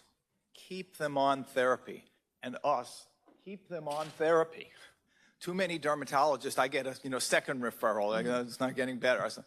And they've been off their therapy for 6 months and the rash isn't getting better. And so, these drugs are saving people's lives. They're giving 5, 10, 20 years of life, and our skin eruption, our trivial skin eruption, most of the time anyway. Trivial in the sense that it won't kill them, okay? And you got the patient in front of you and they're yelling at you and saying, my God, this is a mess, you gotta fix it, and I gotta stop my therapy, my doctor said I have to stop. Okay, I made my point. I agree with you. I think it's one of our most important roles. I feel like a lot of the times it's the oncologists that are the ones who want to take them off. Like, we're telling them you don't need to stop these medications, and the patients don't want to stop them. I agree. I think what's sometimes really challenging is when they're on a clinical trial. And so the protocol has, defined stopping criteria. And so trying to work around that, I think, is sometimes tough. And so to Neil's point, it's really constant communication. And what can we do? I actually had a patient who I had followed up with Dr. Harwood. I don't know, Dr. Harwood, if you remember. He was treated with pembrolizumab, and he had like pretty significant like hyperkeratosis of the palms and the soles. I don't know if that kind of came up in the studies that you looked at. I think we had done like topical steroids. I don't know what Dr. Harwood ended up adding to his treatment. But she had questioned maybe, if we might need to put him on like prednisone, which I didn't feel comfortable doing. So that's why what Dr. Harwood recommended, so I had him follow up with her, but I don't know if that came up at all. Yeah, I think it likely sort of falls in the psoriasiform or maybe eczematous category. That's somebody I would try on acitretin too. That's usually acceptable. Yeah. Oh, interesting. Ah, okay. Were you able to treat through? Did you try acitretin or anything? That's great. Laura, I think a lot of these reactions make sense to me. You're breaking tolerance, you're activating the immune system in an autoimmune fashion. The one that's odd to me is generalized pruritus without any rash. Do you know if there's any insight into the pathogenesis of that? And is there anything unique about that, especially as common as it is? I mean, when I think of this mechanism, I think of you should get a rash. Right. No, I agree with you. I think we're learning more and more about the different cytokines that are involved in pruritus, and certainly we know IL-4 and IL-13. But I think that we're going to find that there's others that are involved that we're going to tease out. What is pruritus, what is dermatitis, and that there's probably going to be other cytokines that are that are involved. So like when we have nemolizumab, for example, available, like that'll be interesting to see if maybe that will be helpful for these patients. So. You showed a patient with the lichenoid dermatitis who had a pretty rapid response to methotrexate and hydroxychloroquine, like 3 weeks. And I was just wondering, in your experience, do you feel like these lichenoid reactions secondary to checkpoint inhibitors respond more quickly to therapy than idiopathic lichen planus, et cetera? Or was that just a patient who happened to have a great fast response? I think I put it in there because I was so happy that she did so well. It was so unusual. But no, I think in general, they're actually really tough to treat. So, I'm curious. I haven't had a lot of experience with using dupilumab in that group of patients, in the checkpoint inhibitor-induced ones. So I'm curious to see how that works. And interestingly, in that retrospective review I showed, it actually seemed like it did help those patients too. But no, I find that they're like, trying therapy after therapy. Marilyn. Thank you so much for this talk. I thought it was really interesting and very relevant. I just had a question about Dupixent and getting it covered. Do you have, like for eczematous or like people with prurigo associated with their pruritus, I think we have good indications, but like for the autoimmune bullous or pruritus without prurigo, how are you getting that covered? Not very well. If I can, I end up doing skin biopsies and, trying to look for things like, oh, look, there's a lot of excoriation here. This is probably prurigo nodularis, or, I will sometimes do biopsies to try to get anything that looks like atopic dermatitis to try to make the argument that that's it. I've sometimes just sort of kept people going on samples. It's hard to get it covered. Thank you. Last question, Laura. Oh, I'm sorry. So in a patient with melanoma who has dermatomyositis, would you consider treatment with immune checkpoint inhibitors given the increased risk of dermatomyositis? Sorry, would I consider treatment with? Immune checkpoint inhibitors for treatment of melanoma. So if they have a history of dermatomyositis and then they develop melanoma, would you want to use a checkpoint inhibitor? I think that, we know that they will be at increased risk of having worsening of their dermatomyositis.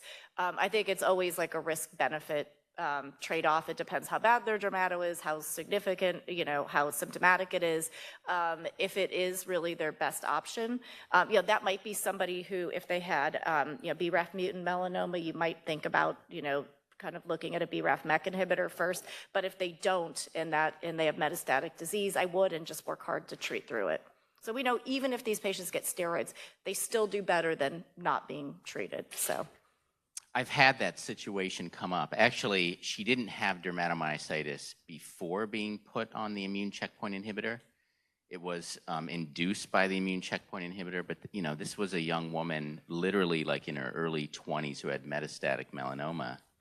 And you want to do everything you can to keep her on the immune checkpoint inhibitor. We treated her with IVIG, kept her on the immune checkpoint inhibitor. Unfortunately, she passed away from her melanoma anyway, but in that situation, I think as Laura says, you want to look at the big picture. You want to do everything you can to keep that patient alive and hopefully beat the melanoma. One last question, Laura.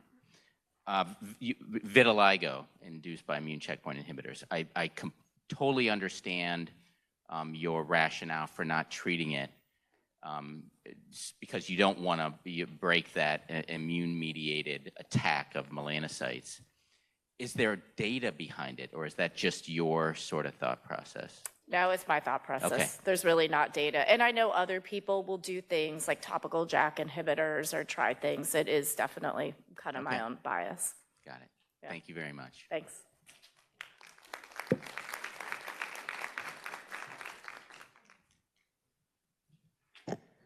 It's a pleasure to welcome our next speaker also back to this program. Dr. Joan Guitart is a professor of dermatology and pathology at Northwestern University. And we're also very happy to call him one of our own at the Cleveland Clinic. He completed his dermatopathology fellowship, again, under the one and only Dr. Wilma Bergfeld. Did you do dermatology here as well? In his internship in internal medicine here at the Cleveland Clinic. And he is internationally known as an expert for his clinical work and research in cutaneous T-cell lymphoma. And he's going to talk to us today about an update in the treatment of cutaneous T-cell lymphoma. Joan.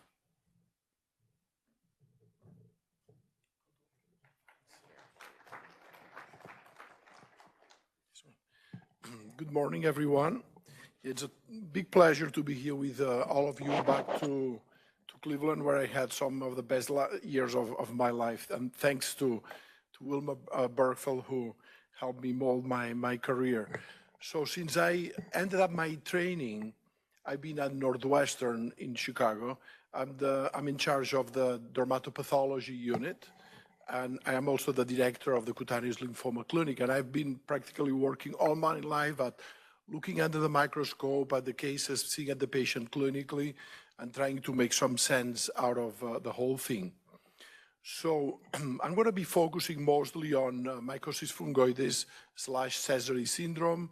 We need to define those conditions as their expression of CD4, although we know that there are CD8 variants of mycosis fungoides. In my opinion, those cases are entirely different, and most of my talk will be focusing on CD4 positive cases, since those are cases more prone to immune suppression.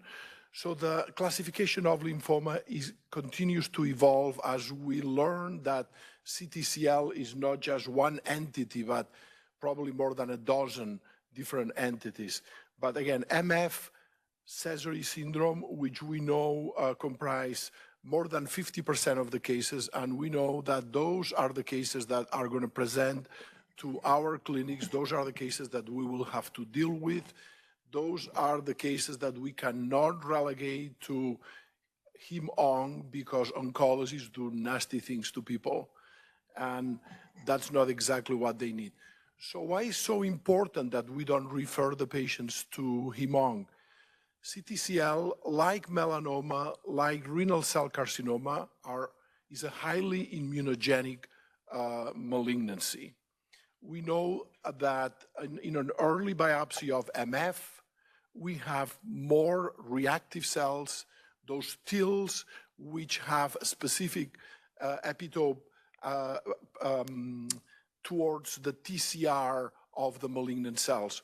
We know that preserving those TILs is crucial to avoid the progression. In a similar way to what you find in a dysplastic nevus, all what we call a host response is very important to contain the malignant process. So we follow the NCCN guidelines, which I recommend to all of you. Is a great place to learn what to do about our cases. So dermatologists we are the masters of skin-directed therapy. Those are the options given for patients with limited skin disease. Topical corticosteroids work very well. Meclorethamine or Valclor is the only one that's presently FDA approved for early CTCL.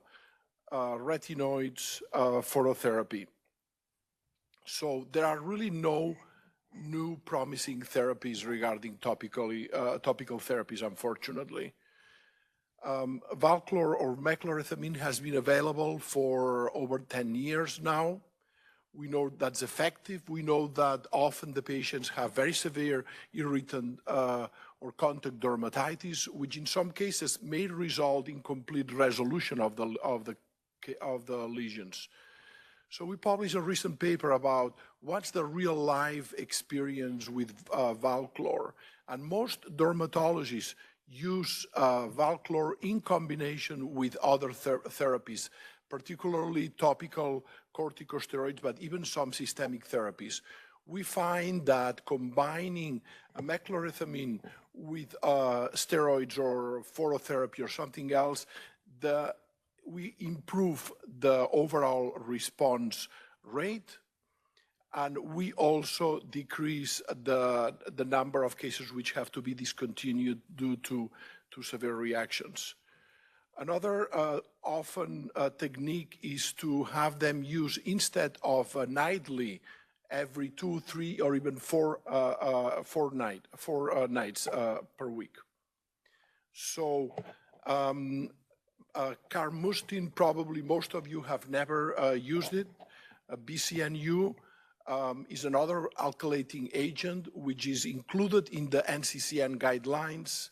Anybody here in the audience has ever used BCNU? Maybe one or two people. I've used it too. Very difficult to obtain. Alan Rook published that it works very well for patients with limited folliculotropic MF. At UPenn, they have a pharmacy, they compound it for them, but only for their patients. So I think you'll have a hard time finding BCNU. We never use it, as a matter of fact. So toll-like receptor agonist is probably the area of topical therapy that may have more promise for us. We have, obviously, imiquimod is off-label for the use of cutaneous lymphomas. We know that other toll-like receptors are important, like CpG, bacterial-derived, maybe even telemogene, the herpes virus, has been reported to work in some case reports. So we know that targeting those TLRs, which will help mature the antigen-presenting cell is maybe very important to treat lymphomas. Why is that so important? Because the CD4 cases, mycosis fungoides, the tumor cells are in close proximity to immature, inactivated Langerhans cells in the epidermis or dermal dendrocytes in the dermis.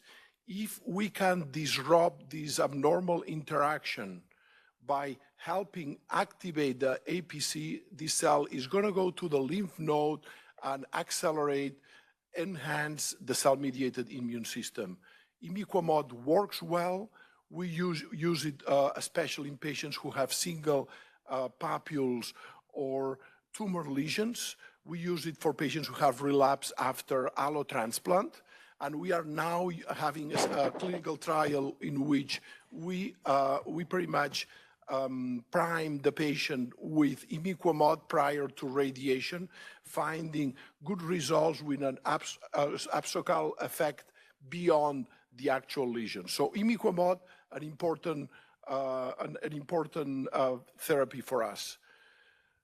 Dr. Alan Rook reported a few years ago that resiquimod, a much more potent toll-like agonist, was very helpful with complete resolution in some of their cases. So very high response rate, some of them with molecular CR.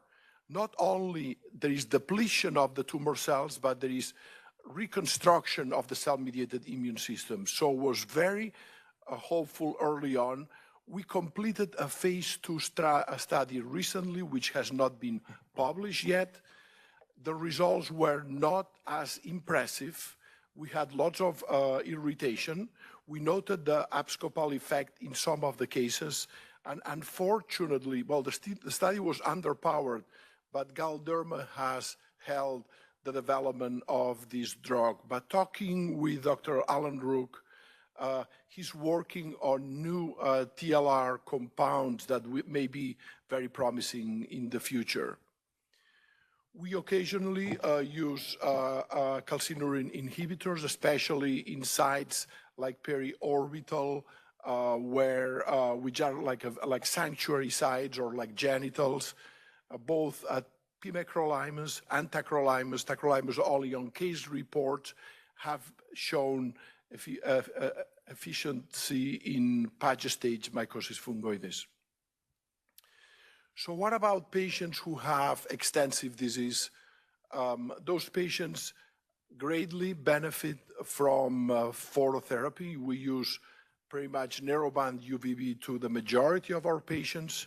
We use UVA1 on patients maybe with dark complexion, folliculotropic MF, or who cannot tolerate narrowband UVB. We often like to combine it with oral retinoids, especially low-dose acitretin. I give my patients 25 milligrams TIW only. We know that the acitretin improves the efficiency with less millijoules cumulative dose. And we often also combine with a pegylated interferon now. PUVA. Anybody in the audience is using PUVA? Maybe a handful of patients. PUVA works very well. We have learned the horrendous skin cancers, but in Europe, in Austria, they published this paper that low dose twice weekly can work very well with cumulative doses of about 78 joules, which is way, way below the dose that the cumulative dose of about 2,000 where you start seeing problems. I do see it occasionally. It's nice that you can give the treatment maybe once a month for maintenance with very good response. Photodynamic therapy with hypericin we did a study. The results were modest. This is a topical ointment which is extracted from St. John wort, which is activated by yellow light. So you need to have special panels for this type of therapy that is non-mutagenic, but it binds to phospholipids in the membrane and causes damage via oxygen radicals. There will be a new phase study organized by Sologenics. I am not very excited about the photodynamic therapy in CTCL. We were part of the first trial, but it may become a new treatment in the future. So here we have a patient who has extensive patches. Some of the lesions are starting to become thick. A very important concept for us to keep in mind is the concept of, does the disease have momentum or not? Is there a sense of acceleration? If there is no acceleration, dermatologists, you guys can keep treating it like you are treating psoriasis or eczema. When the patient starts to develop thicker lesions or tumor lesions is when you may need to partner with an oncologist. Do not relinquish care of the patient because, again, they are going to do nasty things to the patient, but you should still take control or work with one of the academic centers to continue treating those patients. At this point, we introduce radiation therapy. The latest trends there are to use slow dose, maybe 4 to 8 grays in a few fractions. We get very good results. The advantage are, number one, is a very rapid treatment, just with a few fractions. And number two, you still allow, with radiation, we have a cumulative dose allowance of what we can use in our lifetime. So in the past, radiation oncologists would aim for 36 grays, which is a high dose, which can cause ulceration, can cause a scar, and then there is not much margin for more use in the future. So now with the low dose brachytherapy in convex areas, we may be able to get the same results with much lower dose. For patients with erythroderma, we do total skin electron beam, now reduced therapy with only 12 grays instead of 36 like we did in the past. And you can use even ultra-fractionated, ultra-low dose, or just shield the areas which are uninvolved. We use radiotherapy almost as much as we use phototherapy in our institution. T3, tumor transformation. Most of the cases have large cell transformation. Now the lymphocytes do not depend on the antigen-presenting cells. Those immature antigen-presenting cells are now gone.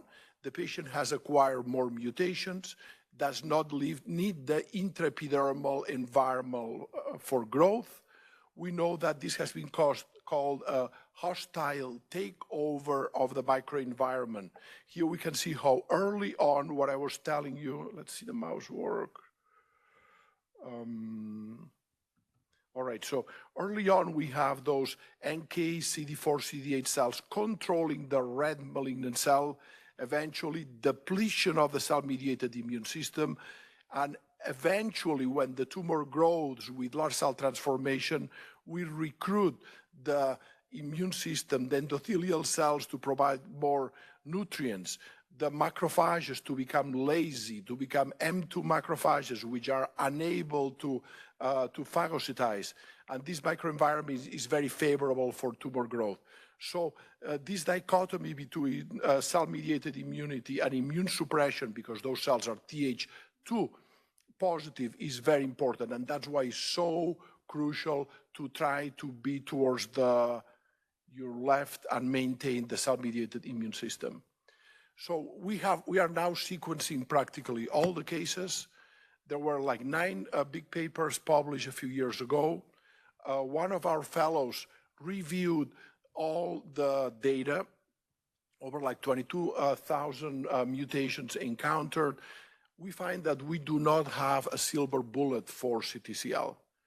It's not like in melanoma or BCC where we have precise treatment. You know, we have here 55 putative drivers involving 14 biological pathways.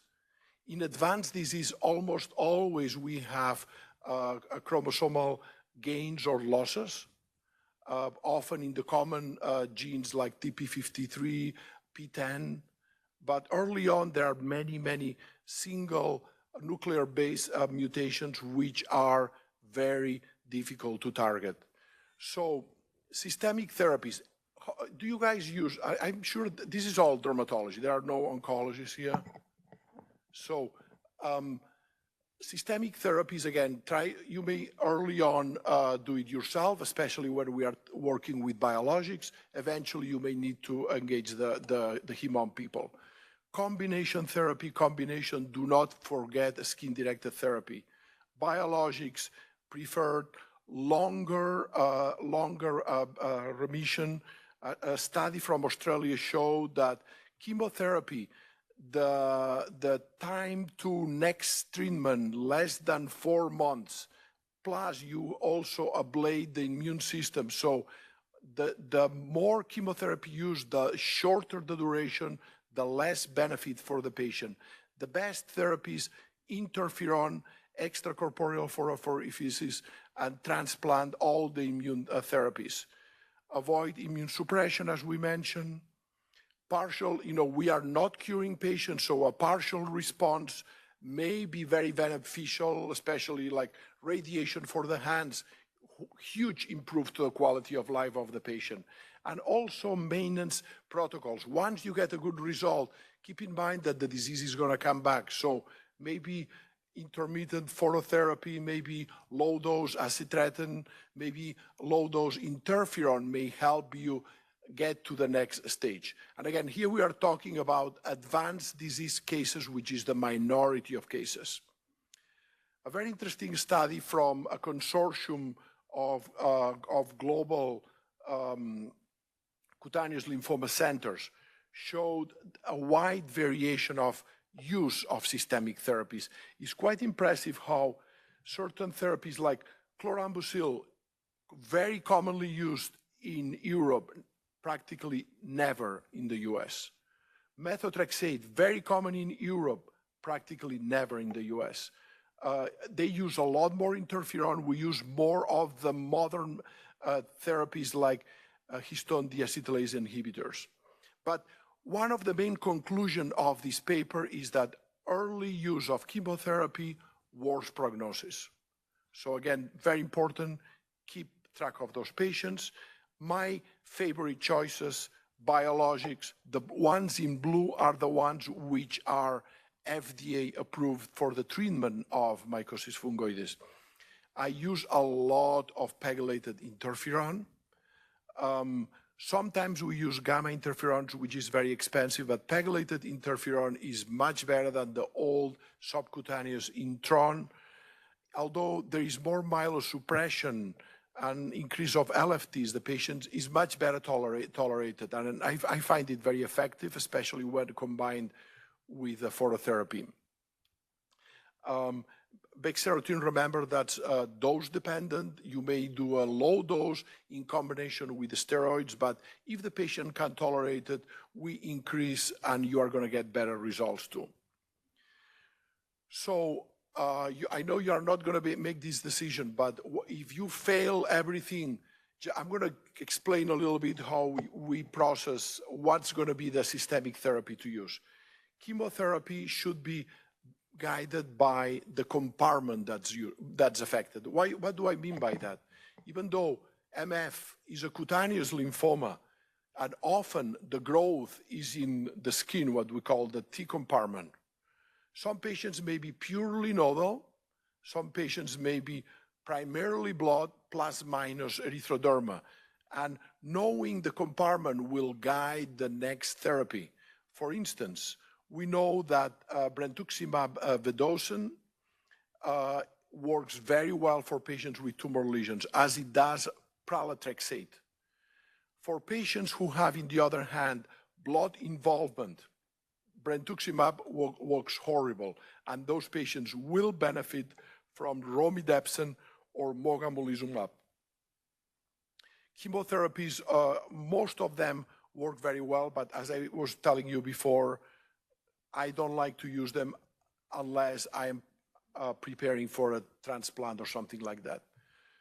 Pralatrexate is used frequently, is a new anti-folate, an anti-metabolite which inhibits the formation of DNA by depleting the thymidine in a very similar molecule as the methotrexate.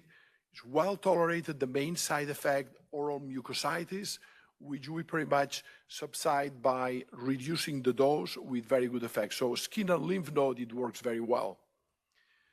Brentuximab vedotin is a monoclonal antibody conjugated with auristatin. Auristatin is a molecule which will interface with the mitotic spindle, preventing the cell from undergoing mitosis. Even though the target cell is CD30, which the majority of mycosis fungoides is negative for CD30, it works very well in MF, even when the CD30 expression is very, very low. It has become pretty much standard of care for the treatment of patients with tumor MF, as I was telling you, much more effective in patients with skin plus minus nodal involvement than blood involvement. The problem of brentuximab is that it causes a peripheral neuropathy, which is a cumulative damage. If you just give them a small amounts, it's not a problem, but it's not something that we could use long-term for maintenance like we do with other medications.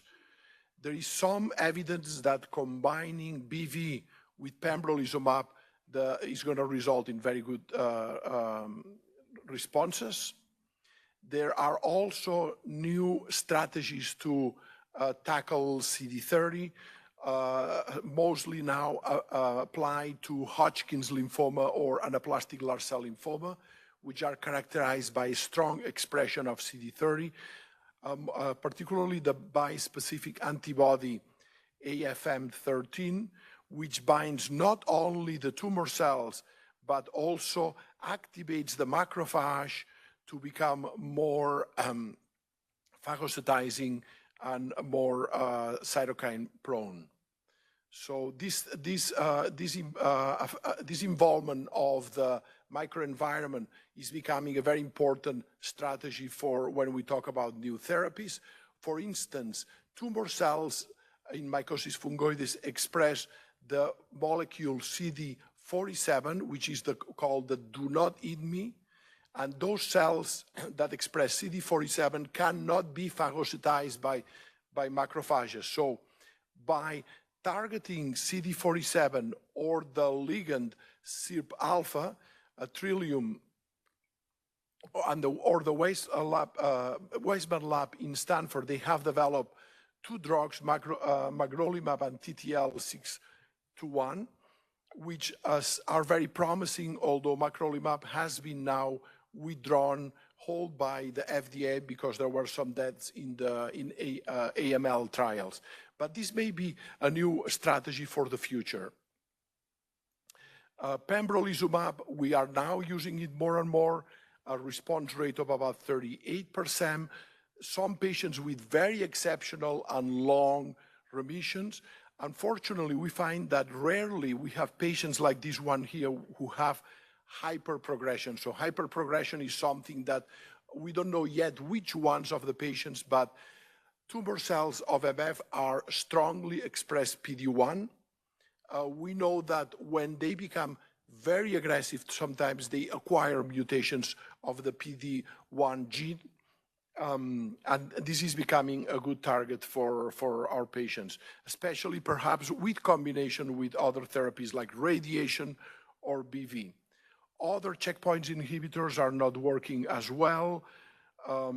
Interesting how the only fusion we find in CTCL seen in less than 10% of the patients is a fusion CD28-CTLA4, which has been noted to work at least temporarily using anti-CTLA4 therapy. Nivolumab, the response have not been very promising.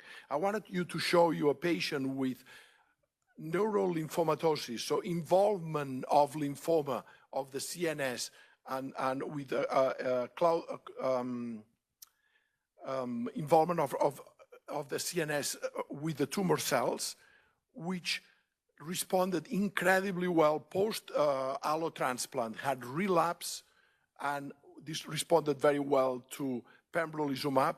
This patient has been now in complete remission for more than 5 years. Never seen. I mean, in general, when you have lymphoma involvement of the CNS, it's practically a death sentence for a patient with CTCL. Mutation index so if you use Tempus or Foundation Medicine, look at the TMB, the mutation burden. If the mutation burden is high, these patients are more likely to respond to checkpoint inhibitors. Patients with Sézary syndrome, low counts, we use still a lot of phosphorese in combination with interferon, retinoids, plus minus UVB. When the patient has high blood burden, mogulizumab or alemtuzumab are the best markers. Alemtuzumab is approved for the treatment of CLL anti-CD52. We find that some patients respond very well, that's the tumor cells which are CD52 positive, but when they relapse, they are negative. So this evolution of subclones is becoming a problem in the treatment of CTCL. So we are finding that, like, we need to treat tuberculosis with double or triple therapies, probably, and the same thing with melanoma, probably in CTCL we're going to have to do the same thing. Mogamulizumab, anti-CCR4, highly positive in patients with CTCL, works very well, especially in patients with Sézary syndrome. Not only we target the tumor cells, but also we target T regulatory cells, which are CCR4 positive, which allows for an immune therapy type of reaction with expansion of the cell-mediated immune system. What we call MAR, mogamulizumab induced reactions, are quite common, could be photosensitive, could be pruritic, could be granulomatous, about 24% of the patients. We now, like what you guys were doing for the ICI, we treat them with steroids, methotrexate. We continue the therapy, especially when the patient develops granulomatous reaction, like this patient, they tend to do very well. So it's a favorable response if they have this type of reaction. E777 is the former ONTAC, is a fusion protein, IL-2 diphtheria toxin, which works well for patients with Sézary syndrome.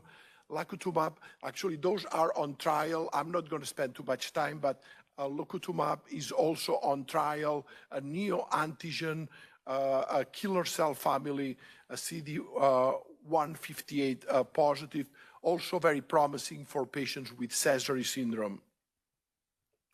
We use a lot of histone deacetylase inhibitors. There is an oral one approved for the treatment of MF, vorinostat, Zolinza.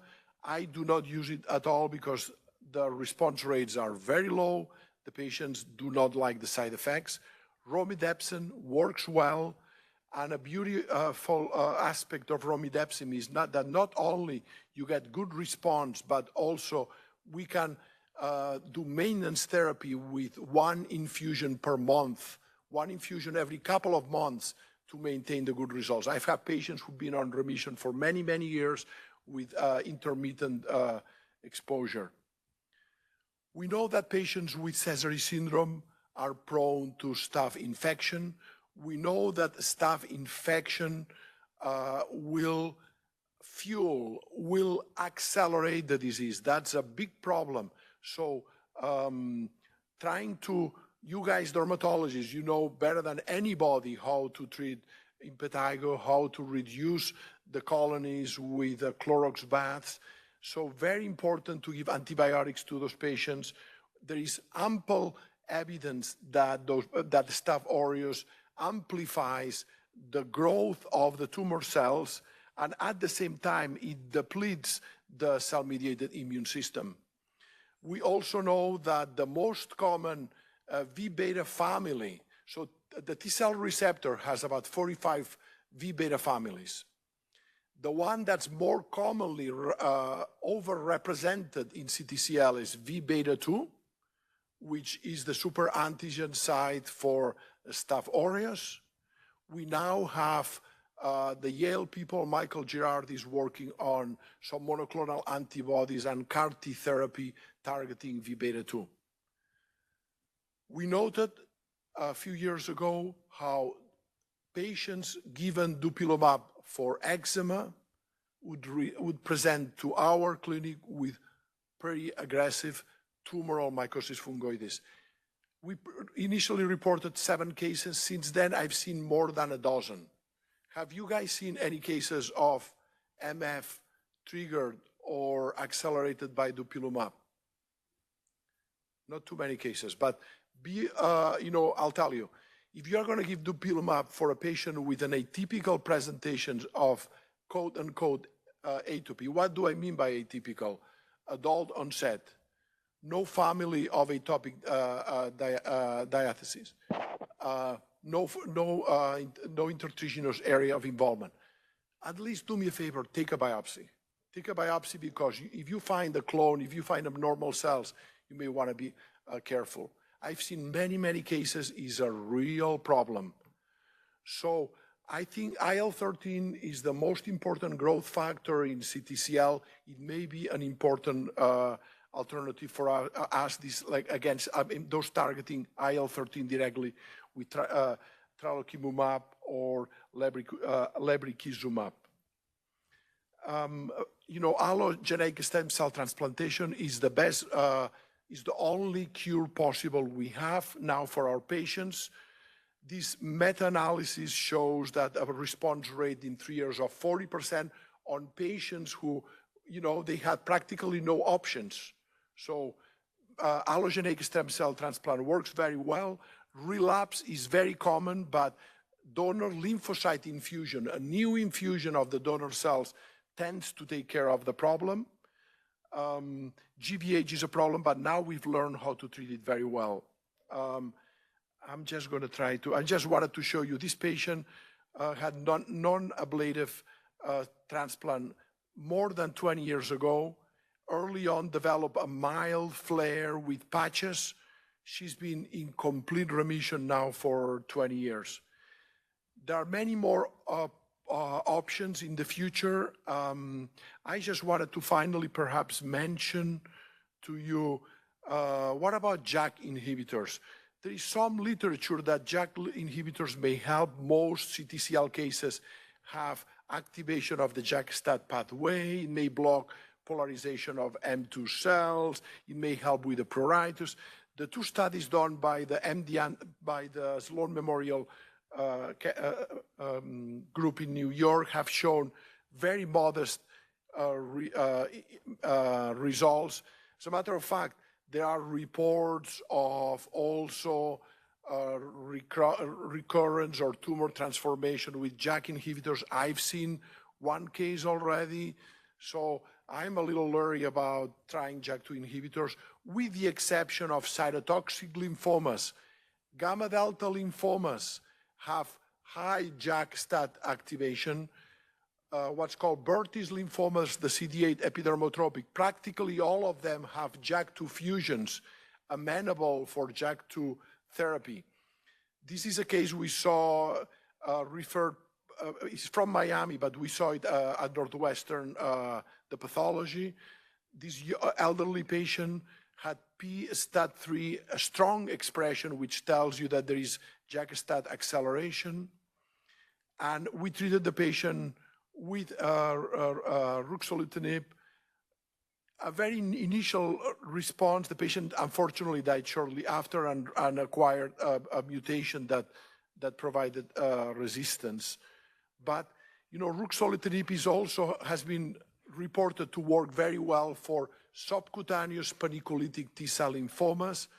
This is a condition that, in my opinion, is not a true lymphoma. Is the immune dysregulation, is lymphoproliferative, but those cases do not have the driving mutations of CTCL CD4 positive.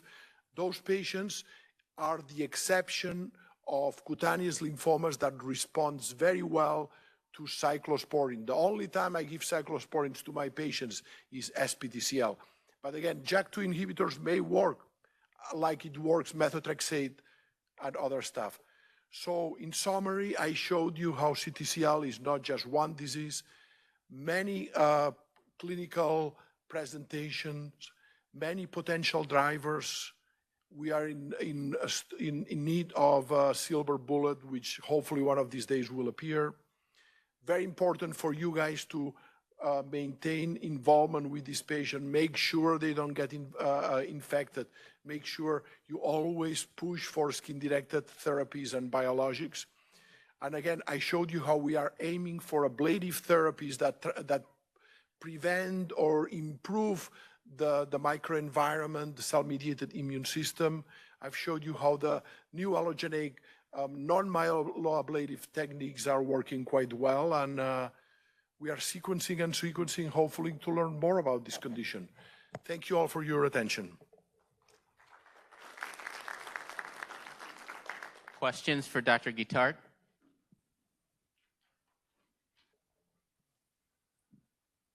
Thank you for your great talk. I have a patient who I inherited from another dermatologist who has a diagnosis of subcutaneous paniculitis like T-cell lymphoma, and she did well on systemic therapy, and her oncologist had sent me a message asking if I would be willing to start her on narrowband UVB as a prevention for recurrence.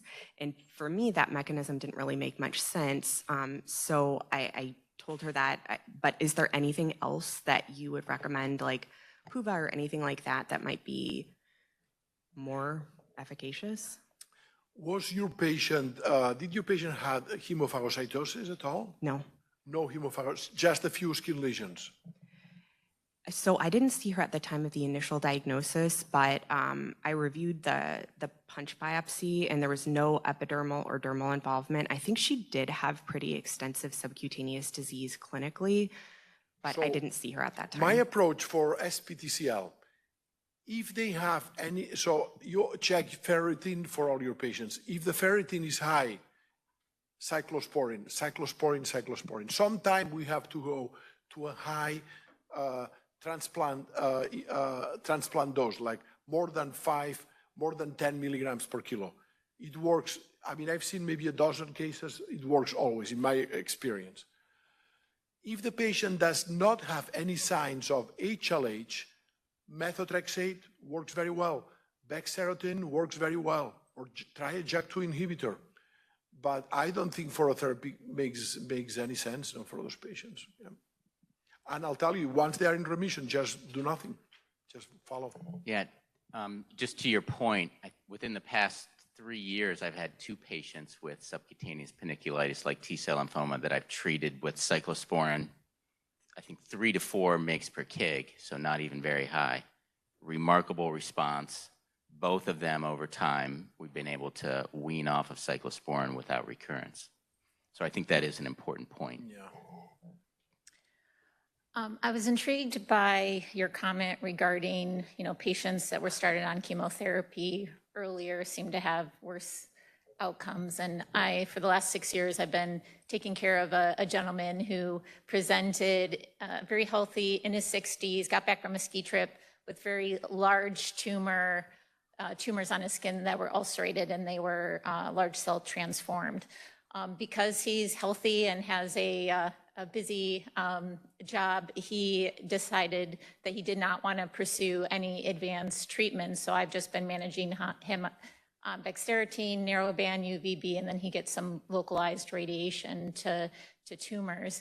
And I was just wondering, and he has no blood involvement, no nodal involvement. I was just wondering, with some of you said you have a database, or you're doing some sequencing, or, have you seen any specific profiles that would suggest any of the tumor MF patients would maybe not progress as quickly, or? I've seen many patients with tumor stage MF that they never progress. And, sometimes you do total skin electron beam, or you just do local radiation to the big tumor lesions, and they resolve. And I have some patients who do fine. So you tend to, if you read the textbooks, they tell you patch, plaque, tumor, lymph node, dead. But that's, not all patients follow this at all. That's why I really try not to push chemotherapy unless I do chemotherapy if I need to do an allotransplant for sure, but otherwise it's pure palliation. Okay. There does seem to be heterogeneous biology for sure, because I have patients like that too, that their tumors are striking. You think for sure they're going to be rapidly progressive, and you have them on something like Bexarotene, you radiate the tumor, they're fine, and then they come back a year later and they have a tumor somewhere else, and you treat that, and they just go on and on. It's the biology is interesting. Yeah. Totally. I was interesting to hear you say that you use pimecrolimus around the face, because it's so ingrained in me that calcineurin inhibitors, you avoid like anything in patients with CTCL. I think just because of the stories, and I've had patients over the years that, atopic dermatitis, cyclosporin, next thing you know, it's full-blown CTCL. That's probably really what it was. But you feel very comfortable using pimecrolimus in patients with CTCL around the face. Just topical Yeah. and very limited in areas where I'm less prone to give them steroids. Yeah. No, I think that's important. Imiquimod, will there be more are they planning a phase 3 study? It looked like the other similar medicine, no. And I'm assuming imiquimod, the hypothesis is it works because of the stimulation of interferon production. Is that correct? Yes. You invigorate the cell-mediated immune system, and I think if you combine with radiation, we've had spectacular results. Any ablation of the tumor, release of the self antigens, and it just is like primes. It's like almost like a vaccine effect. Yeah. And I did not know that you could get interferon alpha. I used to use that fairly often until they took, the one off the market. Gamma. You use gamma. That's what you're using now is gamma? So no, I use Pegylated pegylated interferon. alpha. Alpha. Okay. So you can get that approved. I get it approved all the time. Okay. I didn't even know there was an interferon alpha we could get right now. Yes. Intron is not available anymore. That's the one I used to use all the time. But Pegasus, it works very, very well. And then rarely, I've had patients who've done very well with gamma. Alan Rook loves gamma. Yeah. It's like very expensive. I've only been able to get it for one patient. Is very hard. Yeah. Do you think gamma works better than alpha? I don't know. Okay. I've only used it in a few cases that have failed or we were unable to obtain the other one, but I mostly used alpha. We were lucky enough on Wednesday to have Rick Edelson here telling us the story of how he developed extracorporeal photopheresis. We use it, of course, all the time in Sézary patients. Do you ever use it for MF patients who do not have blood involvement? Do you ever? No, okay. I do not. I know John Zieg promoted. We do flow cytometry to all of our patients, so everybody gets flow cytometry. If there is an abnormal clone in the skin, and flow cytometry is a test that needs to be done by, I've seen so many reports of flow cytometry that are completely useless. So it's important that the pathologist finds out if you have a discrete clone, if the clone, what's the phenotype of the clone. If a patient with MF has extensive skin involvement and has an abnormal clone, even if it does not reach a B1 stage, but the patient is erythrodermic, I may do ECP for those patients. So a positive clone, even below the threshold of Sézary with erythroderma, yes. Pure MF, no, because I have many other treatments. I don't need to expose them to a treatment where they have to go to the hospital. It's very expensive. There is no need for it. Methotrexate, I've never really been impressed with methotrexate for CTCL. How high do you go? Do you have any pearls in terms of how to get it? Did you go above 25 mg per week? Again, they use a lot in Europe. I don't use methotrexate very often. And when I use it, I don't go above maybe 15 or 20 maybe. Okay. And last question. How do you use the imiquimod? Is it the same as you use for basal cell, or and when do you stop? Well, imiquimod, we found out that the patients who get a good response are the ones who have more inflammation. And so we tell them apply at bedtime once a day. If you have inflammation, try cold compresses, because we like to have this type of inflamed environment. If it's unbearable, then discontinue or use every 2 or 3 nights per week. For how long? For how long? Maybe for a month or so. I mean, we see those patients often. Yeah, maybe a month. When do you stop? Like for therapy? When the patient has a good response. In other words, when he has inflammation? Well, they have inflammation, then they decrease the frequency of application. Maybe after a month, we stop, and often it resolves completely. Yeah. And I think your point about the need for combination therapy is important. And we, in fact, heard that from Amit Garg yesterday, his thoughts about hidradenitis suppurativas. We probably won't have a silver bullet for that disease, too. And we need to get comfortable with this idea that for some diseases, it may be combination therapy that we always need to think about. You know, for me, Sézary, what's ingrained in my mind, as you pointed out, is bexarotene, interferon alpha, ECP. And that's how you get the best results. Okay, thank you very much, Joanne. Thank you. And it's a pleasure to present our next speaker, Dr. Neil Corman. Neil is one of our partners in crime here when it comes to medical dermatology in the Cleveland area. And we're always grateful that he shares his expertise with us. Neil is a professor of medicine at Case Western Reserve University, and he is a staff dermatologist at University Hospitals, where he is director of the Clinical Trials Unit and the director of the Murdo Family Center for Psoriasis.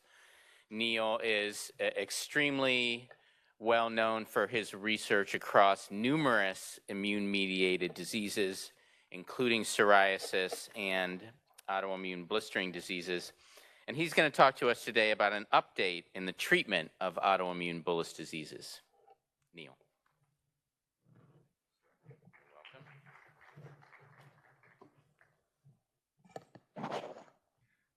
So I'm a professor of dermatology, not of medicine. They wouldn't give me that title. All right, let's see. Oh, there it is. Okay. So we're going to talk about autoimmune blistering diseases, and unfortunately, you're going to get another update. That's all we're getting today is updates. So if you were here 2 years ago, you're going to say, damn, these slides look familiar. I've inserted stuff that's new. Autoimmune blistering diseases are not as much new. I feel guilty after that CTCL talk. There's a lot of action there. I was like, well, this is a rare disease. Well, so is that. These are rare diseases. So, but that's cancer. This is just skin stuff. Who cares, right? So our topics are going to be bullous pemphigoid. I wrote pemphigoid, but I'm going to almost entirely talk about bullous pemphigoid and pemphigus, the two. Well, bullous pemphigoid is the most common autoimmune blistering disease, and pemphigus is the most dangerous, worrisome. So let's start with pemphigoid. So drug-induced, we talked about that actually. Dr. Karb talked about that. There's a lot of etiologies for drug-induced BP. It used to be that furosemide Lasix was the one and only. And now we have data for the gliptins. There's a whole bunch of these dipeptidase inhibitors.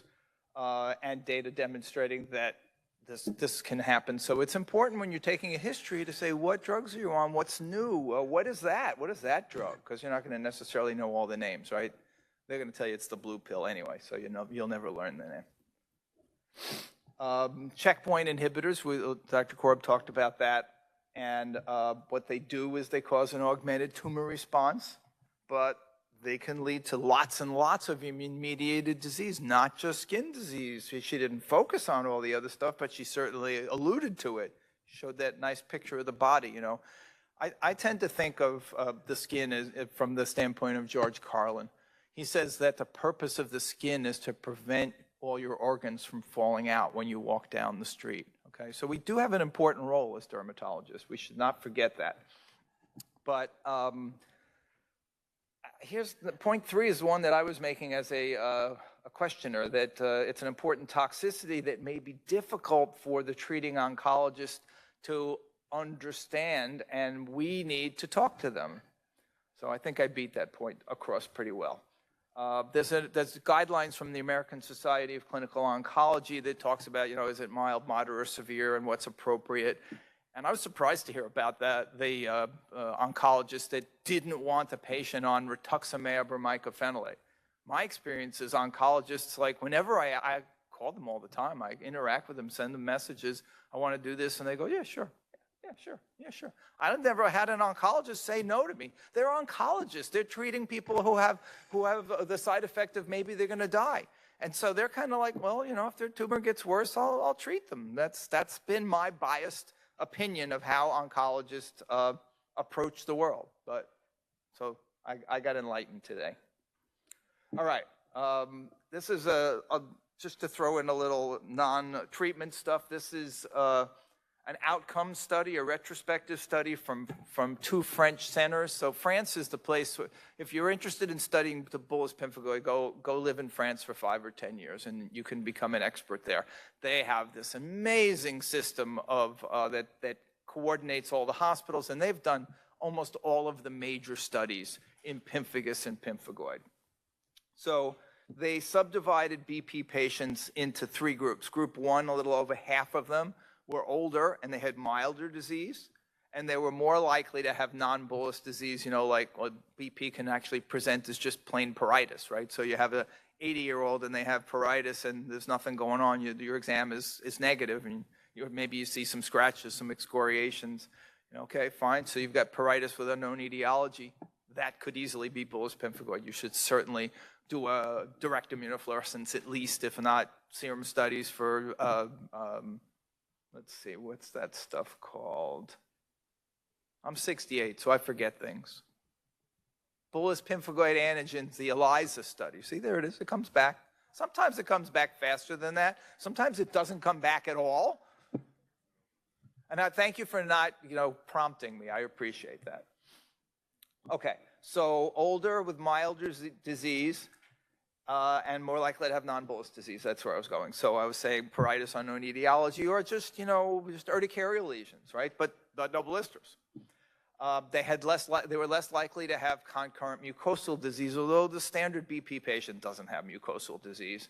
And they were more likely to have BP 230 antibodies, right? So that's what you get when you send serum studies off for ELISA. We do ELISA for BP 230 and 180, and these patients were more likely to have 230 antibodies. The second group was about a third of them, and they had moderate disease, and they were more likely to have mucosal disease. Usually, it's maybe 1 in 20, 1 in 40 patients have mucosal disease. A lot of times people say to me, well, how do you know if it's bullous pemphigoid or mucous membrane or cicatricial pemphigoid? And the answer is, if it's primarily skin, it's bullous pemphigoid. If it's primarily mucosal, it's mucous membrane pemphigoid. But they both can have a little bit of the other in them. So I don't get too caught up in the name of them because it doesn't much matter. Treatments are very, very, very, very, very similar. And the last group is the smallest one, group 3. They tend to be younger, and they had more severe disease. They had much more mucosal disease. That's impressive, actually. I've never seen 9 out of 10 people with mucosal disease. And they're more likely to have BP 180 antibodies. So, is this valuable or not? Maybe. Maybe, it's 279 patients. So it's a very large group for bullous disease study. So I think these kind of findings can be helpful, and I've started to look at this and a little bit, not enormously helpful in my hands since this was published. I haven't actually done any data analysis. I've just simply said, okay, well, now I know what they've got. I know they're clinical. All right, so they're in group 1, and okay. And will it change how I approach things? So what about, besides standard topical steroids if they have mild disease, or topical steroids if they have whole body disease if you happen to live in Europe or France? That's where the original topical clobetasol studies were done, pushing 25 years ago now. And if you were in Europe, they tell you that you should not use prednisone to treat bullous pemphigoid. They tell you should use topical steroids. Okay. We can't quite do that. They won't pay for a 60-gram tube of clobetasol every 2 days. Our insurance plans won't pay for that. And then, our 80-year-old patients covered in an ointment, and then they fall in the bathtub and they break a hip. And so it's not practical. This is them the Europeans managing bullous pemphigoid in-house, admitted to the hospital. I can't remember the last time I saw a bullous pemphigoid patient admitted for bullous pemphigoid. That was when I was in training, long time ago. So, prednisone and steroid-sparing agents like mycophenolate or azathioprine or methotrexate. So what about if those patients that maybe need more than that? So we don't really have a lot of good data for rituximab in BP. We'll talk about rituximab for pemphigus in a bit. So really it's just case series and case reports, but here's one retrospective study of 32 BP patients. And they were not even treated with a standard dose of Ritux, 4 weekly doses of 500 Ritux plus prednisone versus oral prednisone alone. So there was a better remission rate, 92% for Ritux, 53% for prednisone, statistically significant. Mortality was not statistically different. There was no difference in the cumulative dose of steroids. And then there was a different retrospective study of another, smallish study of 20 patients, and most of them were treated with the RA protocol for Ritux, which is 2 doses separated by a 2-week period, and about 3/4 of them, 75%, achieved a durable remission.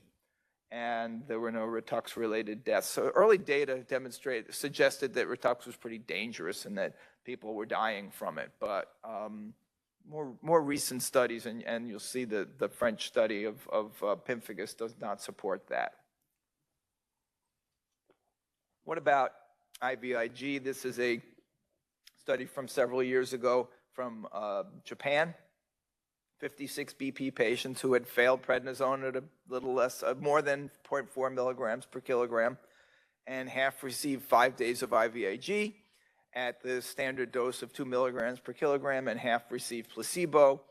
And they measured what's called the DAS-15, which was a tool that they had invented, I believe, disease activity score at day 15, and it was lower in the IVIG group than placebo, but it didn't reach statistical significance.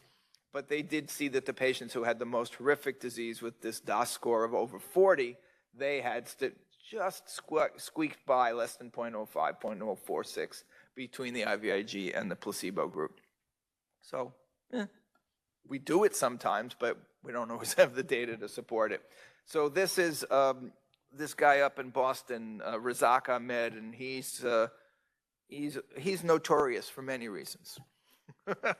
So this is a case series of a dozen of his worst recalcitrant BP patients with greater than 30% body surface area that failed pretty much everything, and he treated them with combination Ritux and IVIG.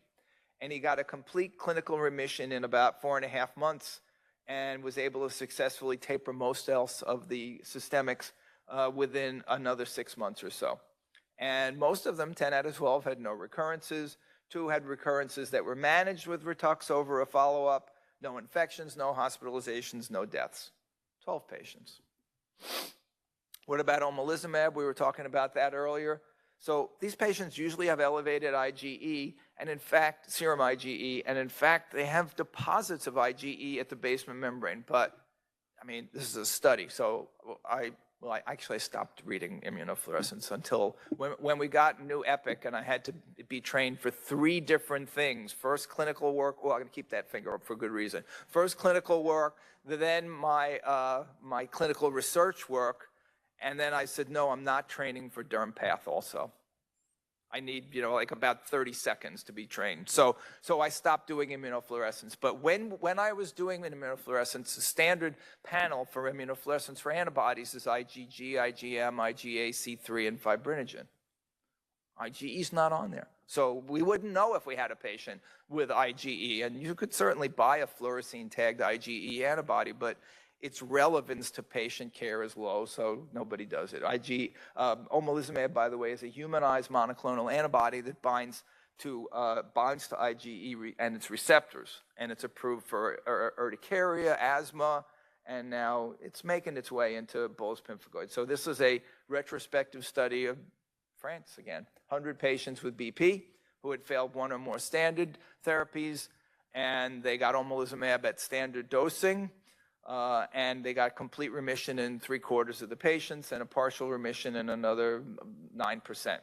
and they maintained complete remission off therapy for about 12%, on minimal therapy 57%, and on non-minimal and 31%. And they did have relapses, 14% with a follow-up of a year. And there were some adverse events. This is a brand new study, so I couldn't actually get the paper in time. I had asked for it from, well, you know, as I was getting my talk ready last night. I couldn't get the paper sent to me in the library. So this is a comparative study of omalizumab versus rituximab. So it's a systematic review of 35 pubs evaluating a total of 84 patients who had gotten either one or the other. Most of them had gotten rituximab, and their complete response rates were the same. Rituximab had lower recurrence rates than omalizumab, 29 versus 80, and longer time to relapse, 10 months versus 3 months. Adverse events, kind of the same. So their conclusion was rituximab seems to look better than omalizumab in the treatment of BP. That's been my clinical experience as well. Dupilumab's exciting because, so here's a large retrospective study from another country, from China. 146 patients treated with typical dupilumab dosing, and the large majority, 87%, got disease control, which was defined as the absence of new lesions and itching combined with the healing of existing lesions within a month. That's pretty good for BP. And the serum anti-BP 180 levels of greater than 50 were associated with 4-week disease control, and males were more likely to relapse. These were just their summary observations. They had some infections and eosinophilia, and the randomized controlled trial of phase 2, phase 3 is ongoing, and looking forward to hearing what that shows. Certainly clinical experience in using this drug, yeah, seems to work nicely sometimes. Would be nice to know, subsets of patients. Be nice to know who you pick what for, right? That's what you want. So here's another clinical trial of a drug called nomacopan. So remember, bullous pemphigoid is characterized by antibodies of IgG and C3 at the basement membrane. So this is a small molecule inhibitor of C5, so the complement pathway, as well as leukotriene B4. And it was just a tiny study of open label of 9 patients, and they were given daily sub-Q nomacopan for 6 weeks. It was well tolerated, no biggie side effects. And at week 6, the BP-DI, bullous pemphigoid disease activity index, decreased from 30 to 20 in 7 of 9, and they had at least an 8-point decrement in their BP-DI. And so this small study suggests that there could be a role for this. I do not know. I've not been able to figure out or find out if this is going forward, if they're looking at this further. And this was published a couple of years ago. Other things that are on the radar, benralizumab, or, I can't remember the name of that one. Avodorilumab, and then one that doesn't even have a name. So what are these directed against? Benralizumab's directed against the IL-5 receptor. So it's known that BP is full of eosinophils, and it's known that IL-5 is a critical cytokine for targeting EOS. So this drug is actually approved for asthma, and it's in another phase 3 placebo-controlled trial for bullous pemphigoid. Avdoralimab, an anti-C5R1 monoclonal antibody, is in a phase 2 trial. And then this one that doesn't have a name, which is an oral inhibitor, CCR3, which is the receptor for eotaxin. And eotaxin is the cytokine that plays a critical role in migration of eosinophils.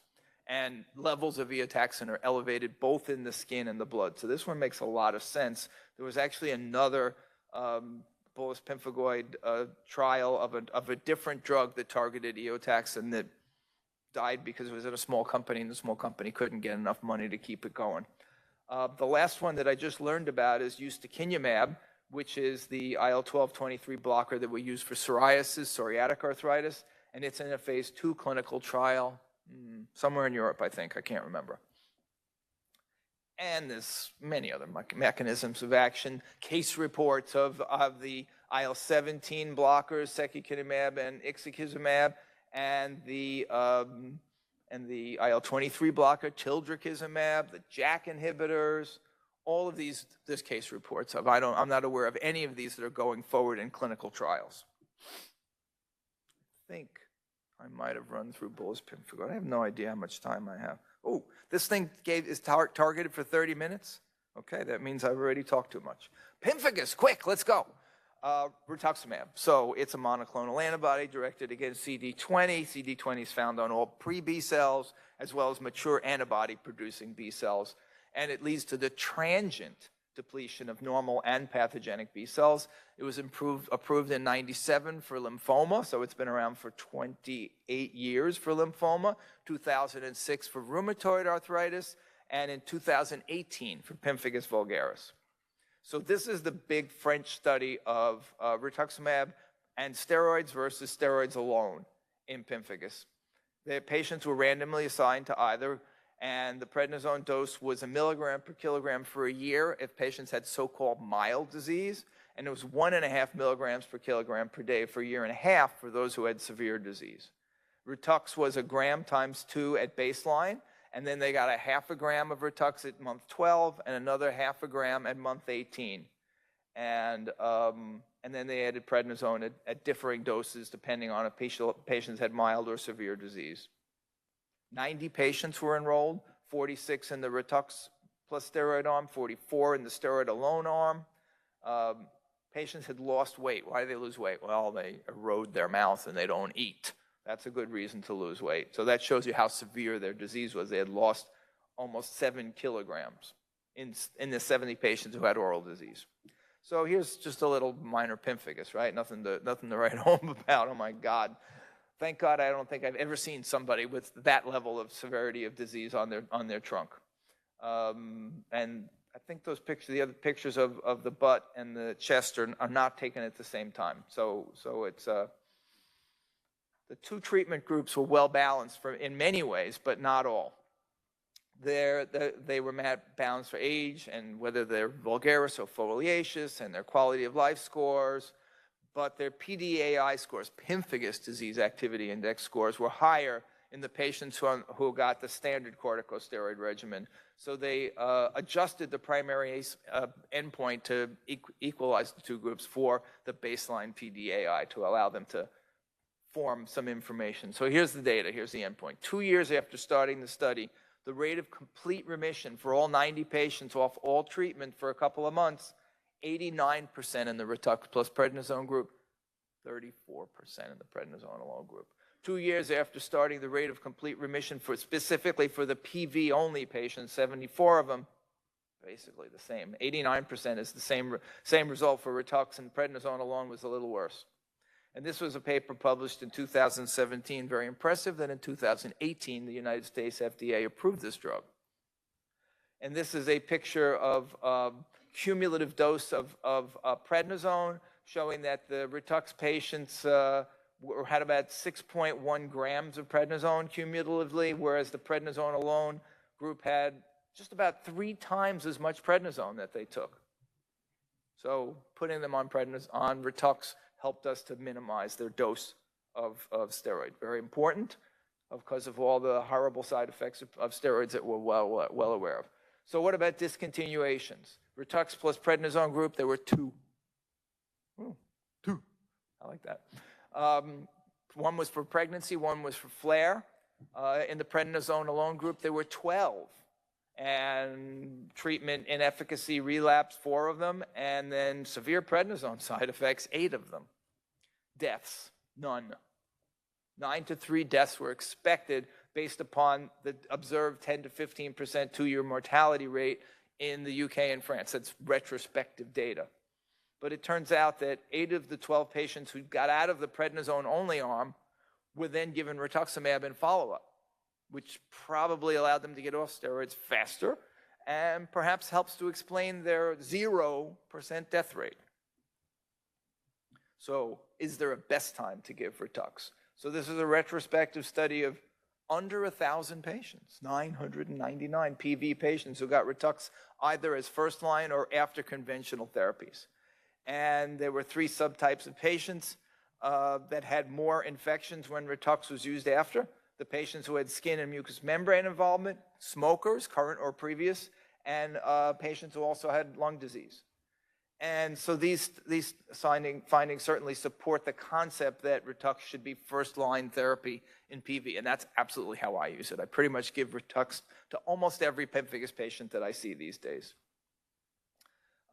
This is a recent study that looked at other issues with long-term effects of rituximab, and this was 83 patients from the original French Ritux were able to be studied long-term. And it was 44 from the Ritux group, 39 from the PRED group, and they were studied for 87 months. What is that? That's about 7 years, is that right? Yeah, 6 years, 7 years, around 7, a little over 7 years, almost 8 years. And almost all of them, 93% from the Ritux group versus 39 from the PRED-only group, were in complete remission. Well, and those were almost exactly the numbers from the study. Patients from the Ritux group had much longer 5 and 7 year DFS, disease-free survival without steroids, than patients from the prednisone alone group. And the numbers were in the 70s versus in the 30s, which was statistically significant, and half the relapses, 42 versus 84%. And there were fewer SEs in the Ritux group actually as well, 0.67 SAEs per patient. SAEs, serious adverse event. It means that they're hospitalized. It means they died. It means that they had a genetic malformation, not relevant. So that's a regulatory definition of a severe adverse event. So it's about half of the rate of serious adverse event in the patients who were given Ritux. And this is a different study, a global cohort study of almost 2,000 patients with pemphigus, half of whom got Ritux and half who got conventional steroids plus MMF and azathioprine, or azathioprine, excuse me. Compared to those who were given mycophenolate or azathioprine, those given rituximab had a lower risk of myocardial infarction, I'm not going to read all the numbers, peripheral vascular disease, hypertension, hyperlipidemia, diabetes, obesity, osteoporosis. Oh, another treatment for obesity, yay. Okay, the all-cause mortality was comparable between patients in both groups, and so they concluded that Ritux looks like it might actually be protective against multiple different long-term cardiovascular metabolic outcomes compared to conventional immunosuppressants. More data to support use Rituxan. Don't let Rituxan go. Don't be afraid of Rituxan. What about IVIG? Is there any value? So IVIG is derived from pooled plasma, usually 10 to 20,000 donors per batch, and tested extensively for infectious agents, which is why it's outrageously expensive. It doesn't quite reach the cost of what our oncologic colleagues spend for, have their patients exposed to for their drugs, some of which can be a couple of $1 million a year. But this is in the hundred thousands of dollars per year range. So it certainly makes the biologics that we use seem not so bad. So typically IVIG is mostly just IgG, but there is trace IgM, IgA, and albumin. It was originally used as a replacement for autoimmune disease, for antibody deficiency diseases at lower dose, and now it's used for autoimmune diseases. We don't really know how it works. There's endless papers written about the 12 different MOAs that might be what's relevant for IVIG. So this is a randomized trial also out of Japan for pemphigus, treating pemphigus with IVIG, 61 patients with vulgaris or foliaceus who were unresponsive to 20 or more milligrams a day of prednisone. They got placebo, 1 or 2 milligrams per kilogram, IVIG over 1 week. And then the endpoint was an oncology tool that they use, which assesses the time needed to rescue the patients from their study. So a patient goes into the study, how long do they last? Time to escape from protocol. And it turned out that the patients who got 2 grams per kilogram of IVIG did best. They did way better than placebo, p less than 0.001. So that is the standard. That's what we use, 2 milligrams per kilogram of IVIG, and make sure that if you're going to be prescribing this and your insurance says they'll only approve 1, you show them this study and you say this is the standard of care. So here's the same guy out of Boston who did Rituxan IVIG and Pemphigus, kind of the same story. Severe patients, 11 patients, greater than 30% body surface involvement, and they'd failed 3 or more immunosuppressive agents. Gave them 2 cycles of rituximab and 2 grams of IVIG for a 4-month period, and almost all of them went into rapid resolution, 9 of 11 over a 2 to 3 year period. And he had no side effects again. He almost never has any side effects. It's amazing. So the question is there a role for combined Rituxan and IVIG? Some believe IVIG may be more effective when you give it along with an immunosuppressive agent, and the results of a systemic review of IVIG supports this. And from this systemic review, the use of IVIG alone or combined with Ritux was evaluated in 500 patients with pemphigus. They were mostly pemphigus vulgaris. Disease remission with IVIG alone compared to Ritux plus IVIG was a little better. 87% when they got Ritux, 83% when they got IVIG. So there was a slight benefit, or those numbers are the same, in fact. Who knows, okay? When numbers are that close, unless you have statistics, which they didn't report because this is, a systemic review of a whole bunch of studies, you really can't do statistics on that. Oh, okay, I'm going to run through this. I'm just about out of time. Rizalbrutinib. I think there's an extra in there. Rizalbrutinib for pemphigus. It's a small molecule inhibitor of BTK, and they've used BTKs for treatments of cancer.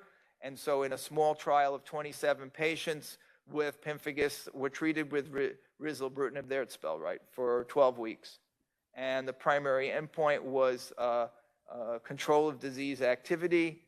And so it worked in this little phase 2 trial, except that they put it into phase 3, and the phase 3 trial failed. So, sayonara Rilza. Efgartigimod for the treatment of pemphigus. This is an engineered FC fragment that inhibits activity of the neonatal FC receptor, and this leads to a reduction of IgG levels. And so there was an open-label adaptive phase 2 trial of 34 patients who had mild to moderate PV or PF, and they dosed at either 10 or 25 milligrams per kilogram, and with add-on oral prednisone, and there was a major decrease in serum IgG and anti-desmoglein antibodies in all of the patients, and it correlates with the PDAI score.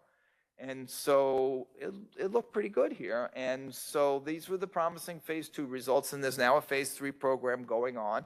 And preliminary readout, I believe, looks pretty good, but we shall see. This could be a new therapy that actually will be in our hands in the near future. This is a study, I'll summarize it and say it failed. So I won't go through it since this thing is blasting at me. Ding, ding, ding. 72 patients out of Europe that they got either adjuvant immunosorbent in addition to standard prednisone plus azathioprine and mycophenolate. The study was actually stopped for safety concerns, so it didn't work is the answer. It's not going forward. What else? This is exciting. A phase 1 open-label dosing safety trial of desmoglein 3 CART.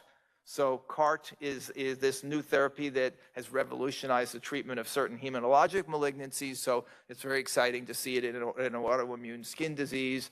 Let's see where we get. It's a very, very, very hard study to do. I was approached about doing it, and I said thanks, but no thanks. I don't think any of my patients would be willing to do this. This is my last slide. I threw this in just because patients come in all the time and they say, I got COVID and then I got pemphigus, or pemphigoid for that matter, or alopecia areata or anything. Because the COVID vaccine, big surprise, I could not go, I got COVID, I got the vaccine. And so what is a vaccine? A vaccine is a little to the immune system. So if you had a predisposition to already develop certain autoimmune skin disease, then you're going to develop it. And then you're going to say that was the proximate cause. And I always say to patients, just because A happens and B happens doesn't mean that A is the cause of B. And with that, I will say thank you very much. Any questions for Dr. Corman? I scared him away. Neil, I think in terms of CAR T therapy, which has come up multiple times during this course, I think the first immune-mediated disease that I ever heard anyone was looking into CAR T therapy for was pemphigus. So, you know, there are phase 3 trials now, multiple phase 3 trials for lupus, for idiopathic inflammatory myopathies like dermatomyositis. And we're still... My son's a rheumatologist, and he's about to do it for scleroderma. For scleroderma, too. And we're still only phase 1 Yep. for pemphigus. I mean, We're that's behind the pretty- times. Yeah. And then efgartigimod also came up. There are phase 3 studies looking at that in idiopathic inflammatory myopathies. I don't think it's going to work, Yep. but I agree with you. I think that it's probably most promising for autoimmune blistering diseases because the antibodies we know are pathogenic for those diseases. Are you in that study? I was, and I Okay. couldn't enroll. Oh, okay. It's very hard to enroll these Yeah. kind of studies because these patients are frail and they come from far away, and the studies are very demanding about Yeah. what they Oh, have yeah. to do to get. So I was approached, and I said yes, and then I So some never enrolled. interesting things in the pipeline, and you know, for efgartigimod, even if it works, I think the question is, will it be better than rituximab? Yeah, exactly. I Yeah. think it won't. That's Yeah. my feeling. Thank you, Neil. All right.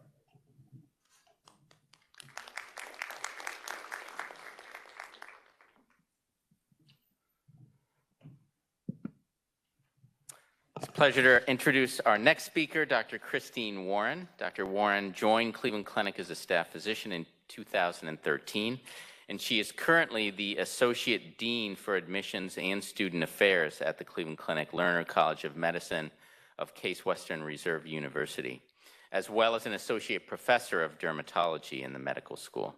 She completed her dermatology residency at Yale New Haven Hospital, where she was also chief resident. She is an active member of numerous societies, and she has authored multiple articles in peer-reviewed journals. And she is going to talk to us today about an update in the treatment of cutaneous sarcoidosis and granulomatous diseases. Dr. Warren.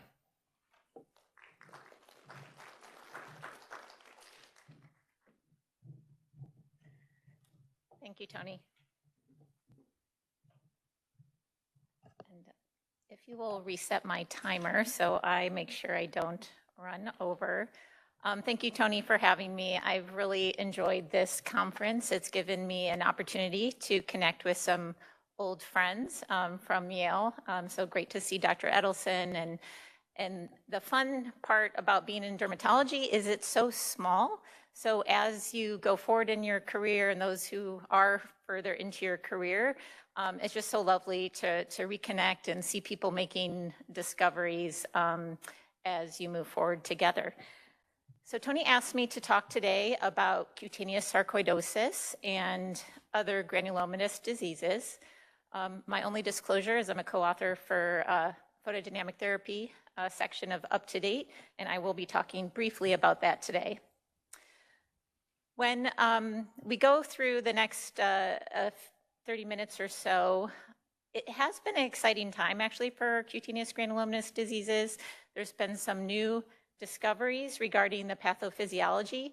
I cannot talk about all of the diseases, so I'm just going to focus on cutaneous sarcoidosis, as well as granuloma annulare, and then finally necrobiosis lipoidica. So I won't be talking about infectious causes. I won't be talking about some of the drug-related reactions that were mentioned earlier. And then I'm also going to talk about some systemic comorbidities we should be thinking about in these patients. And then finally, I do want to go through some of the treatments that we currently use and give you a little bit of background of why we choose to use those current treatments, as well as some emerging therapies. And everything I'm going to discuss is off-label. So we'll start with sarcoidosis. As you know, sarcoidosis is primarily in the lung. So 90% of the time, sarcoidosis is in the lung, and in the skin, it is about 25 to 30%. Those of you in residency, of course, sit in derm path and look for those naked granulomas on the slide.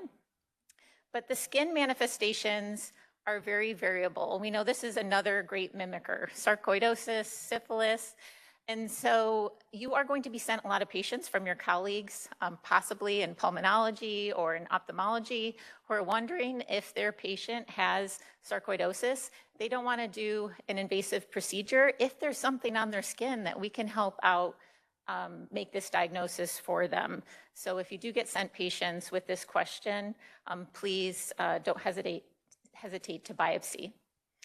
The annual incidence of sarcoidosis in the US, you can see on the slide here, is strikingly different. There's a 3 times more chance that a Black American will have sarcoidosis compared to a white American. Yet when they looked at West African countries, they did not see the same level of incidence. Sarcoidosis is also highly prevalent in Scandinavian countries. Females also have a higher incidence, and so we think they're likely, I mean, quite honestly, we don't really know what the trigger is, but we think there is a combination of genetics as well as environmental factors that could be contributing to this. I am not going to talk about it today, but those of you who have attended other sarcoidosis lectures have likely heard or you've read the publications surrounding the World Trade Center.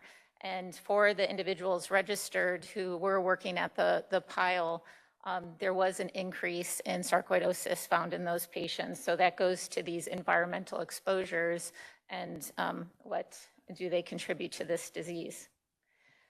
So we're here in Cleveland, and you may not know this, but we have some clusters of sarcoidosis around us. So head over to Sandusky or head over to Erie, and we have higher population or higher incidence in our populations of sarcoidosis. And we see this more in the Northeast, in the Midwest, some a little further south, but then if you look to the west, you don't see as much. So this is something we should all be familiar with and looking for. For affected organs, again, the skin is the second highest affected organ, but still it's only 20 to 30%.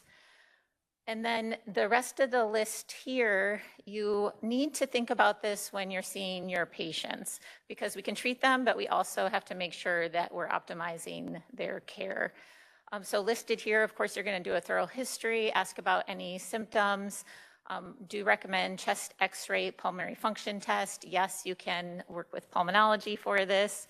Have them see ophthalmology. And then don't forget about making sure that they have an EKG, and I'll talk a little bit more about this. For labs, you can see the list I have written there. And then something very important, test their vitamin D and their calcium, but when you test their vitamin D, I think we're very used to just getting the 5-hydroxy vitamin D. But when someone has active or flaring sarcoidosis, they are more quickly processing that through the pathway and converting it to the 125 dihydroxy vitamin D3. So you might think that they have a low vitamin D based on if you only did the 25 hydroxy, when actually they don't. You give them supplementation, and then you're causing hypercalcemia, renal stones in these patients.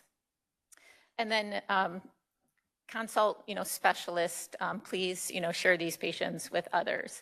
When you treat these patients, talk with them, because they probably are already being seen by pulmonology. They might be on another treatment.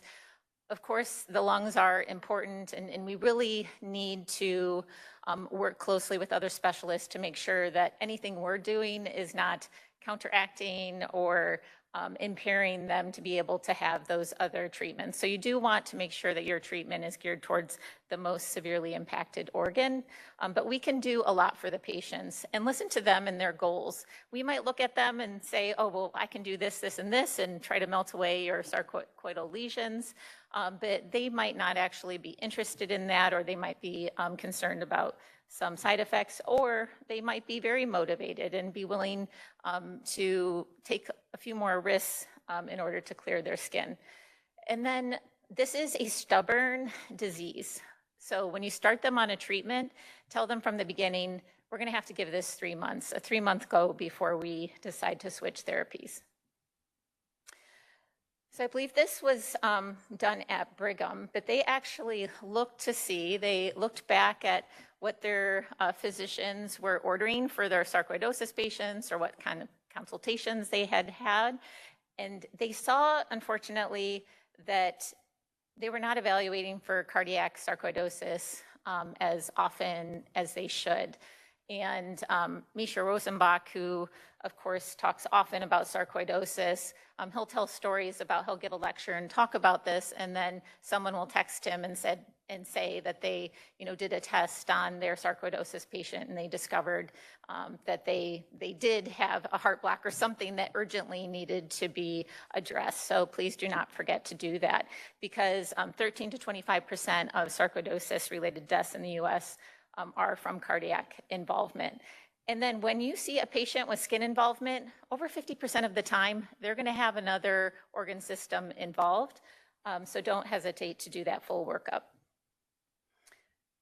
As I mentioned before, we really don't know exactly what causes sarcoidosis, but we're getting a few more clues. And we're getting some of those clues from some work actually done from some folks at Yale. So Will Damsky has done quite a bit of research, and he collaborates largely with Brett King.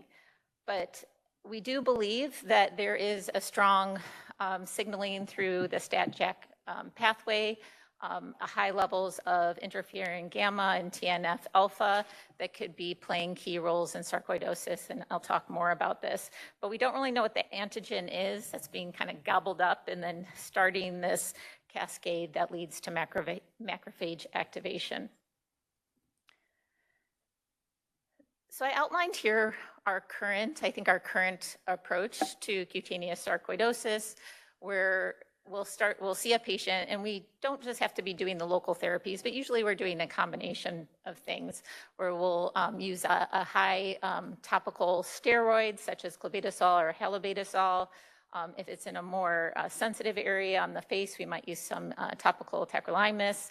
And then, of course, there is some good response sometimes to doing intralesional Kenalog. The next step, if you want to progress where you're not using an immunosuppressive, you're going to use hydroxychloroquine, maybe some doxycycline, and then apremilast. So I'll talk a little bit about some data from that, but I'll also mention that it's probably better as an add-on than a monotherapy.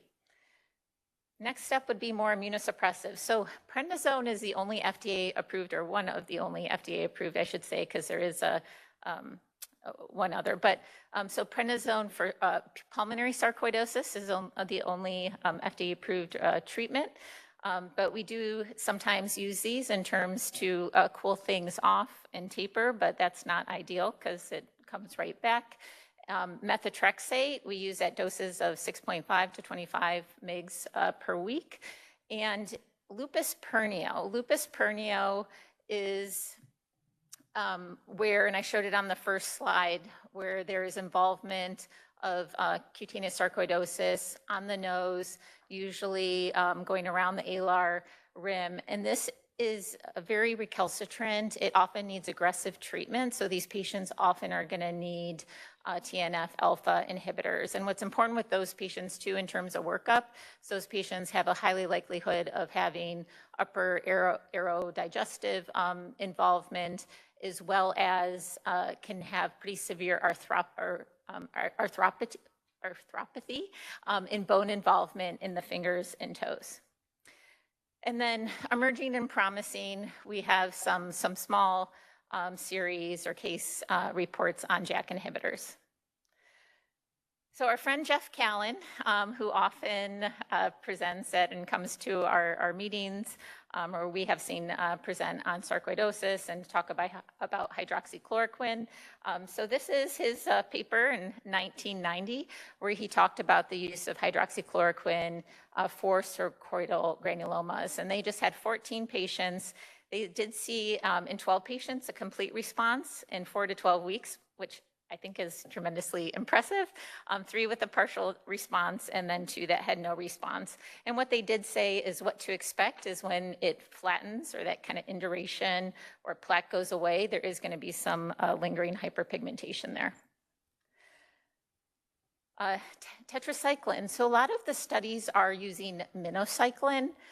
Despite that, and I think because we know of the hyperpigmentation that can result with minocycline, especially deposited in the sarcoidal lesions, as well as potential strange things that happen with minocycline, I'm a little shy about using it anymore. Doxycycline is fine, so that would be the recommendation. And here there was a study of 27 patients, and you can see only 7 of them had no response. Apremilast. This was a study of 15 patients.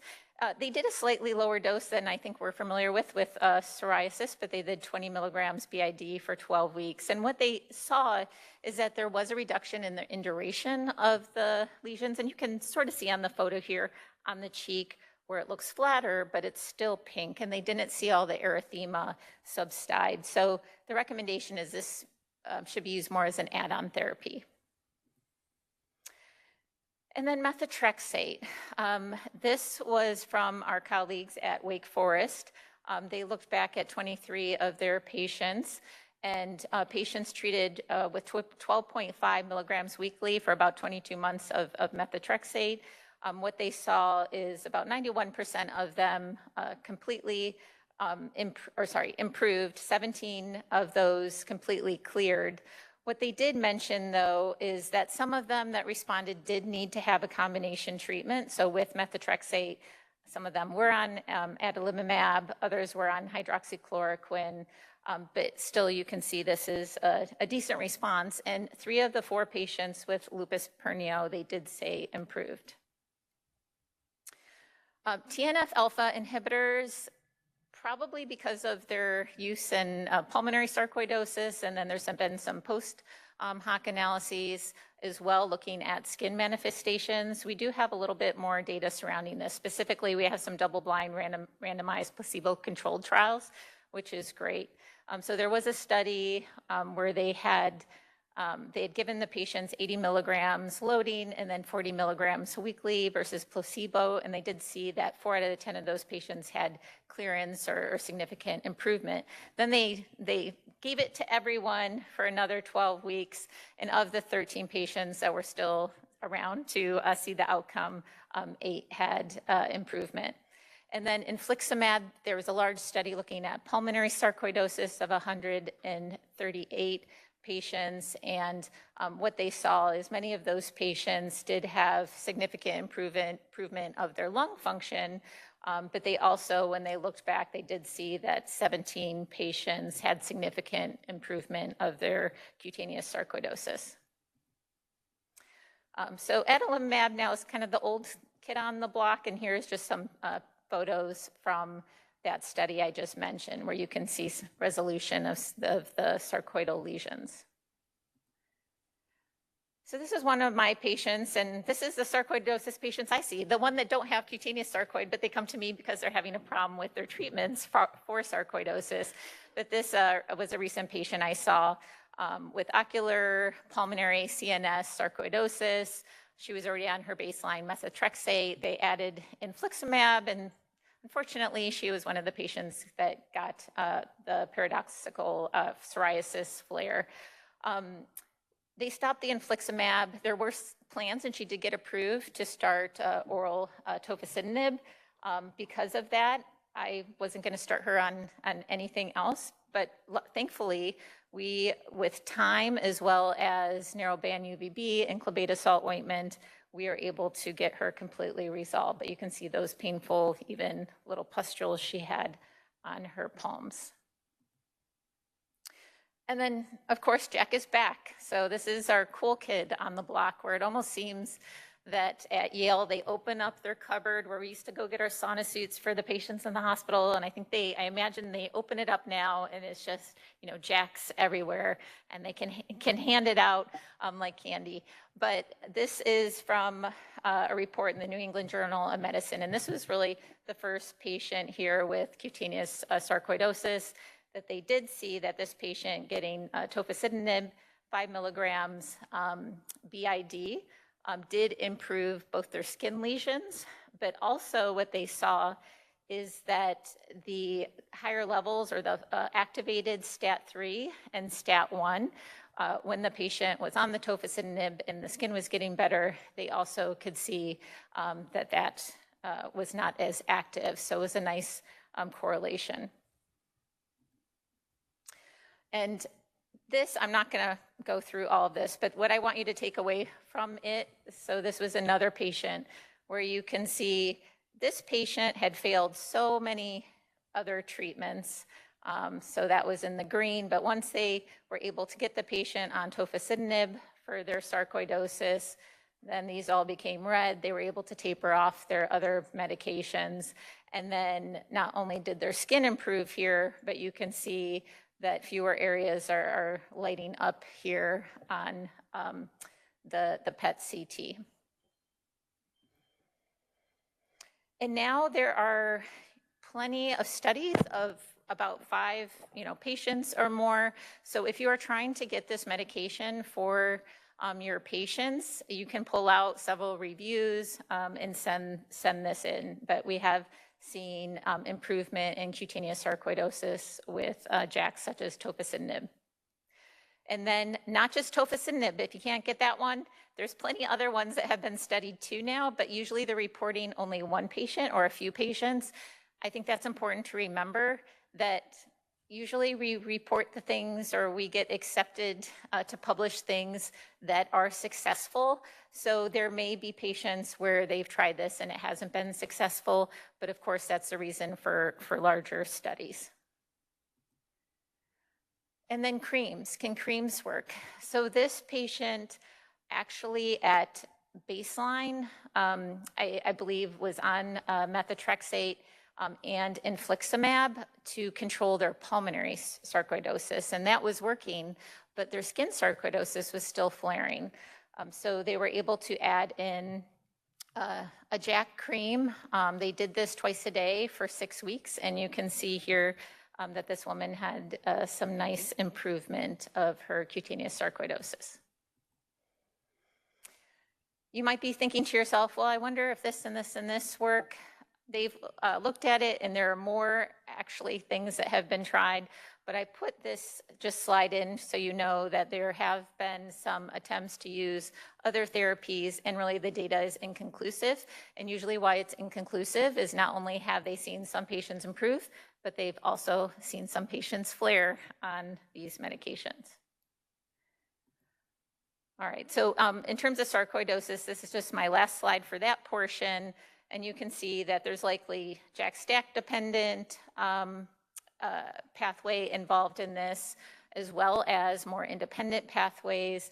But that TNF and that interferon gamma signaling is thought to be very important. So now we'll move on to GA. And we talk about these as distinct diseases, that GA and sarcoidosis are separate, and they look a little bit different on pathology. Also, we know GA is localized and is focused to the skin. We don't see it in the lungs. Have I had patients where we biopsy something that looks like a granulomatous dermatitis, nothing anywhere else in their body, and a few years later they have pulmonary sarcoidosis? Yes, and there are a few case reports of those intermingling, but we do consider them distinct diseases. So you can see the incidence on the slide here. We do think the mechanism is probably pretty similar to sarcoidosis, but something has to be, different for it to act differently. If it's localized, our patients often have it on the hands and the feet. And of course, they're invisible. They can be invisible areas. And then patients are concerned because people think they have ringworm.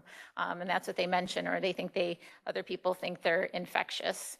And then there's a subset that are generalized GA. And I would say those are most of the patients that end up in our office. GA, there's been a few studies looking at associated comorbidities, and there was a large retrospective cohort study done from a registry, and they saw that GA patients at baseline do have a higher percentage of diabetes compared to control, as well as hyperlipidemia, hypothyroidism. In this particular study, they did not see any increase in hematologic malignant neoplasms, and there had been some reports of that before. Here is a report of a woman with diabetes and generalized GA, and it can actually precede the diagnosis of diabetes, so just something to have in your mind when you see these patients.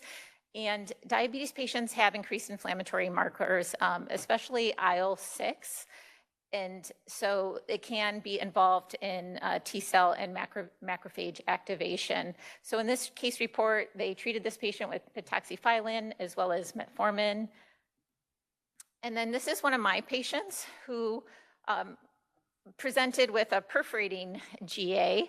You can see in the close-up there where we biopsied, and it was this little like keratotic plug coming out of the lesion. And she did have uncontrolled type 2 diabetes. When we treated or made sure she was re-engaged with her physician for diabetes management, as well as we put her on hydroxychloroquine, she had a significant improvement of her skin. So I mentioned before there was a study that did not see an increased risk of a hematologic malignancy, but then this study, I believe this was with Misha Rosenbach, they used that TriNetX database, the multi-institutional database, and they did pick up a signal of patients with GA having a significantly increased risk of lymphoma, leukemia, and other hematologic malignancies. They did age stratify though, and they said that they saw that for 51 years and older. They did not see it in the 50 and younger patients that they were looking at. But of course, they said that future studies are warranted. Here's another one of my patients who presented to me. She had a history of breast cancer. She said it was a couple years ago after she had radiation. She noticed she started to get a few lesions. This was biopsied as GA previously, but then it started to spread. When she came to see me, she just had this cough, like a really wet cough. She was being followed by pulmonology, had been very thoroughly worked up for any malignancy, and nothing was found. So we actually did get her skin to improve, and you see it here with doxycycline and pentaxyphylline. I did not, because of her cough, I didn't want to put her on anything. But a year after I saw her, she sent me a message, and she was actually diagnosed with a primary adenocarcinoma of the lung. So, you know, whether that was involved with her quick progression and spread of GA, of course, we don't know. But she is doing, you know, well now after treatment. So Dr. Rosenbach had published that him and his colleague, actually, they developed a treatment algorithm that they use for generalized GA. And they found that 88.9% of their patients had partial or complete response when they followed this treatment algorithm. So what they do is they see a patient with generalized GA, they put them on their antimalarials. If the GA is not in photo-distributed areas, they'll try narrowband UVB. They figure, well, if it's already sun-exposed and it's not improving, then that's probably not worth doing. So if they don't get improvement or they need a little something else, they add doxycycline or pentaxyphylline. And then if no response, then that's when they move over to the TNF alpha inhibitors. They also put in the text that you consider JAK kinase now because of some of the emerging information. And then if you don't want to do this or the patient's not interested in that, then you could try dapsone, methotrexate, or a retinoid. So we do have some data showing that using a TNF alpha inhibitor can show improvement or resolution in GA. So in this study, 14 out of 16 GA patients had a response, and it took about 10 weeks. Of note, etanercept has showed limited response. So if you're going to choose a therapy, adalimumab would be the way to go. There's also been a study looking at colchicine versus pentaxyphylline versus minocycline. So for patients you don't want to immunosuppress or they're not interested in going that route, you can see that there are about anywhere from 27 to 50% of patients that can get a partial response with these therapies. So it might be something you'd be using in combination. And then oral dapsone, I do have some patients that have responded well to oral dapsone. But in this study, they were using 100 milligrams, and they actually, 1 out of their 3 of their patients, they actually had to stop the treatment because they were having some myelosuppression. So maybe that was too high for their patients. But they did see 14 out of the 26 patients did improve or have an initial response. And then apremilast works some of the time, not for all. So again, something that you could try, but hasn't had as promising results. And then tofacitinib, we're back to the JAK. They've also used this twice a day for 6 months. And you can see there was 5 patients here, and just looking at the clinical images, you can see improvement in the GA lesions. They also were able to look at skin samples in these patients. And similarly, they saw that that elevated STAT 1 and 3 was decreased when the patient was on therapy. And then other JAKs that have been used. So other oral as well as a topical treatment where they actually had the patient not treat one of their areas as a control, which I thought was great. The patient was willing to do that and very, I guess, motivated and able to keep themselves from putting that cream on. But you can see where you see a large improvement in the skin here, but the one that the man did not treat did not get better. And then this patient, I talked about, this is largely, we think, TH1, but this patient failed actually TNF inhibition. And so they tried the dupilumab, and actually for this patient, she responded. So there obviously can be other pathways involved here. All right, but very similar looking to our sarcoidosis pathways. And then just in the last few minutes, I'm going to talk about necrobiosis lipoidica. So these images are from a patient of mine. I initially saw her when she was a preteen. Now she's in her 20s, but this is commonly in the pretibial region. They're gonna start out being more pink, red, maybe violaceous, and then over time, they're gonna take on more of this telangiectatic, yellowish brown appearance. If you'll notice, we took away the diabetic quorum that used to be there because you don't have to have diabetes in order to have this. The pathogenesis is not well understood. Because of the diabetes, people think, well, maybe there's a microangiopathy involved here. And then in this condition, we do see that the collagen degenerates. And then ulceration, usually from trauma, can be in about 30% of folks. So beyond diabetes, when you see these patients, what else should you be looking for? So they saw that these patients can have thyroid disorders as well as metabolic syndrome. And then in regards to treatment, when they did a large review of 60 articles, they actually saw that the most evidence was found for photodynamic therapy, followed by UV-based phototherapy, topical corticosteroids compression, and then topical calcineurin inhibitors. But again, it's just about what's published. But there's some emerging articles on JAK inhibitors now. And I'm just going to show some pictures. Here they actually curetted the top of the NL, and then they treated with MAL PDT, and they had 66% of their patients have full efficacy. Here's another one where they actually found that the ulcerated NL responded better than the lesions that were not ulcerated.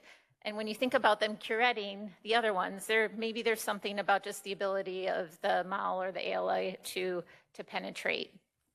And then this is my patient that didn't get accepted for publication because she did not respond. So again, I'm always in the back of my mind thinking, what's published? So this was my preteen patient. We did do 7 monthly sessions of red light PDT with ALA, and she did not improve.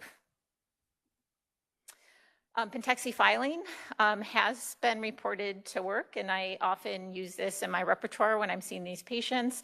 So 400 milligrams TID was seen to show improvement in 4 out of 10 patients. Here's one of my patients where she didn't want to do, she has type 1 diabetes similar to my preteen patient, but she did not want to do anything more advanced, so she was willing to take the pentoxifylline. We just did some topical clobetasol and a little ILK, and she improved. I can't tell you which one necessarily made the most improvement, but this is where a photograph too can be very helpful, because when she came in here, she's like, well, I don't think it's actually done much. And so just by us pulling up the photo, we could show her how much she had improved. And then this is again from Damsky and King, but they did tofacitinib with 5 milligrams BID, interlesional Kenalog around the edge, and you can see the improvement that this patient had. And again, they were able to see there was elevated STAT1 and 3 in historical specimens of NL. So there's some shared pathogenesis. You can try a cream, a JAK cream here. And so that was a quick overview of kind of everything that's new, but you can see a lot of overlapping treatments. So my summary is that there's many emerging treatments, but we have to wait for larger studies to be done. The TNF inhibitors probably have the most support at this point, but then JAK inhibitors are emerging. Therapies are slow, so remember to tell your patients that, and then work with your other specialist to optimize the care for these patients. And of course, listen to them and work with them as best you can for them to reach their targeted goals. Thank you.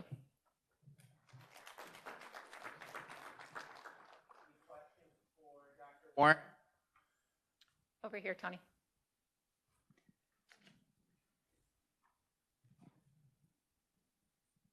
Can you please speak to interstitial granuloma annulare? I have a couple patients with that. They're kind of resistant to therapy. Yeah, so what have you tried, or have you?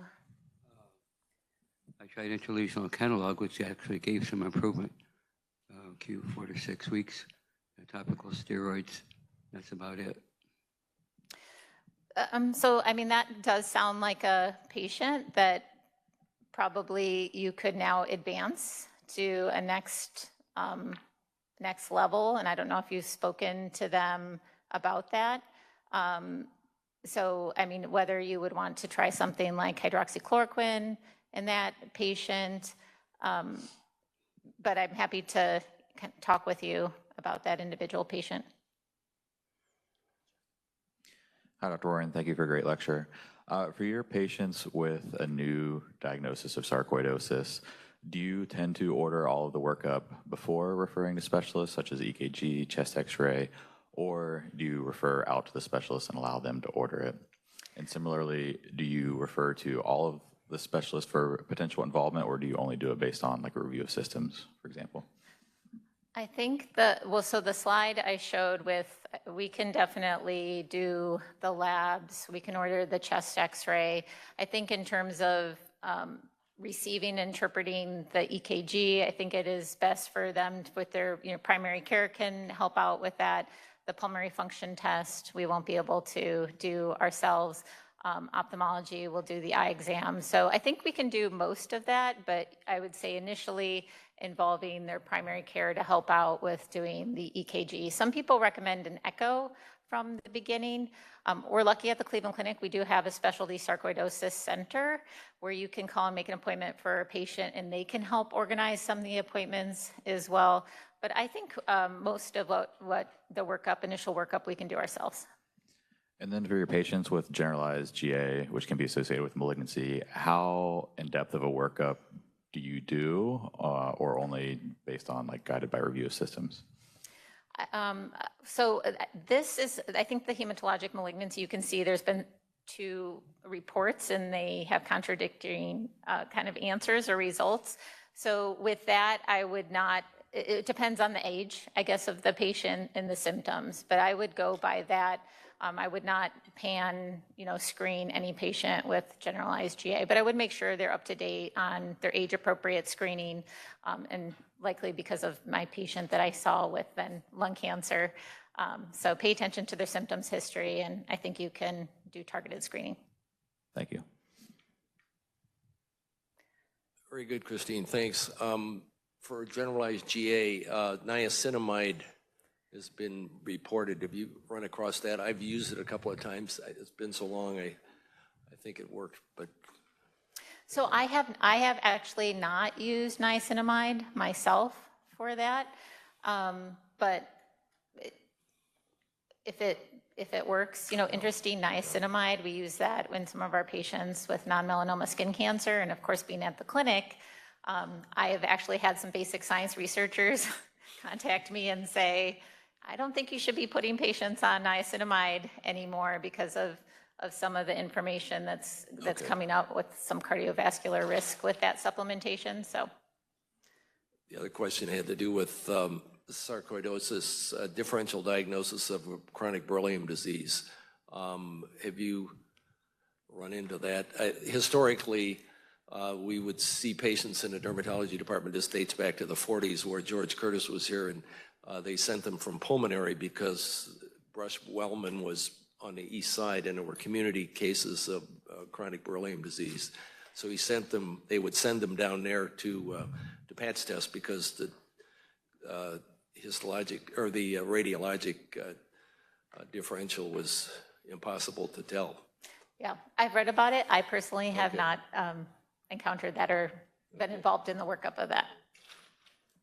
I had to give a talk similar to this a few months ago. So all of this Tony, data you could have helped me out. it looks familiar. So much for sharing.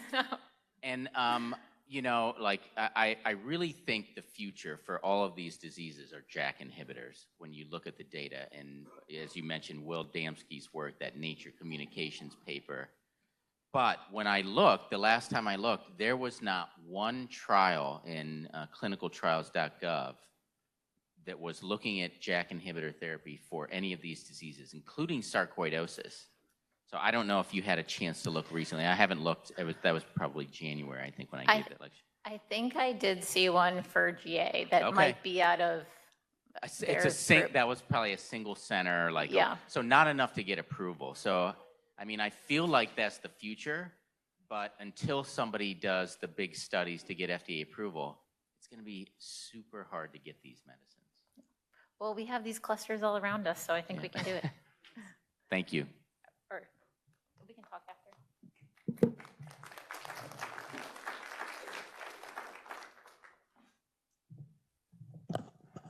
It's a pleasure to welcome our last speaker of the morning, Dr. James Taylor.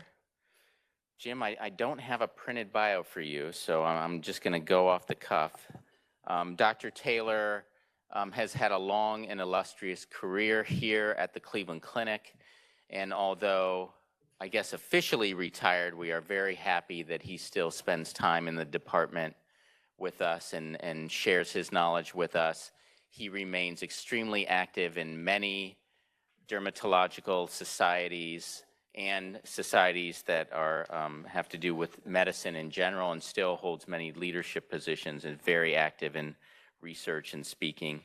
And he is going to talk to us about a topic that is extremely hot right now in all fields of medicine, and that's artificial intelligence. So he's going to talk to us about artificial intelligence in medical dermatology. Jim.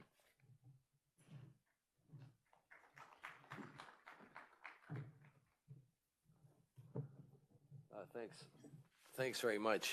Oh, thanks for dousing the light in the back. The objectives are to discuss an overview of AI in dermatology, and it will emphasize ChatGPT and its use in dermatology and healthcare, and briefly mention comparison of versions 3.5 and 4 in answering 2 diagnostic error questions, and touch on regulation in the future. This is a picture of Cleveland Clinic, Las Vegas, designed by Frank Gehry, similar to the building on the Case campus. I wondered if it was long before AI, but so I want to thank Tony for Medical Dermatology 3, and I guess the question is will a real Tony Fernandez please stand up? I was watching CNBC's wealth reporter Robert Frank, and I thought, my God, there's Tony. And maybe it's a digital twin. I don't think he's impersonating him. Anyway, then I ask AI, and I don't think he's the 6'7" pro basketball player or the actor. But anyway, thank you, Tony, because Tony's the real person. So disclosure and biases, common stock and honorarium, FDA devices panel, and acknowledge people at the Cleveland Clinic that are involved in IT and who gave me some feedback. And actually, for yesterday, I'll give you an update on a new Epic tool. And the genesis of my interest in AI stems from a presentation by Elsevier at the Council of Dermatology Editors last year in New Orleans.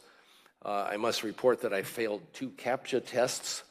I have asked the bot, am I still human? And I guess I am. I must say, if you've done CAPTCHA tests, I did one this week where I did fail. They're now having silhouettes. I thought it was quite confusing. I flunked the one and then I passed the next one.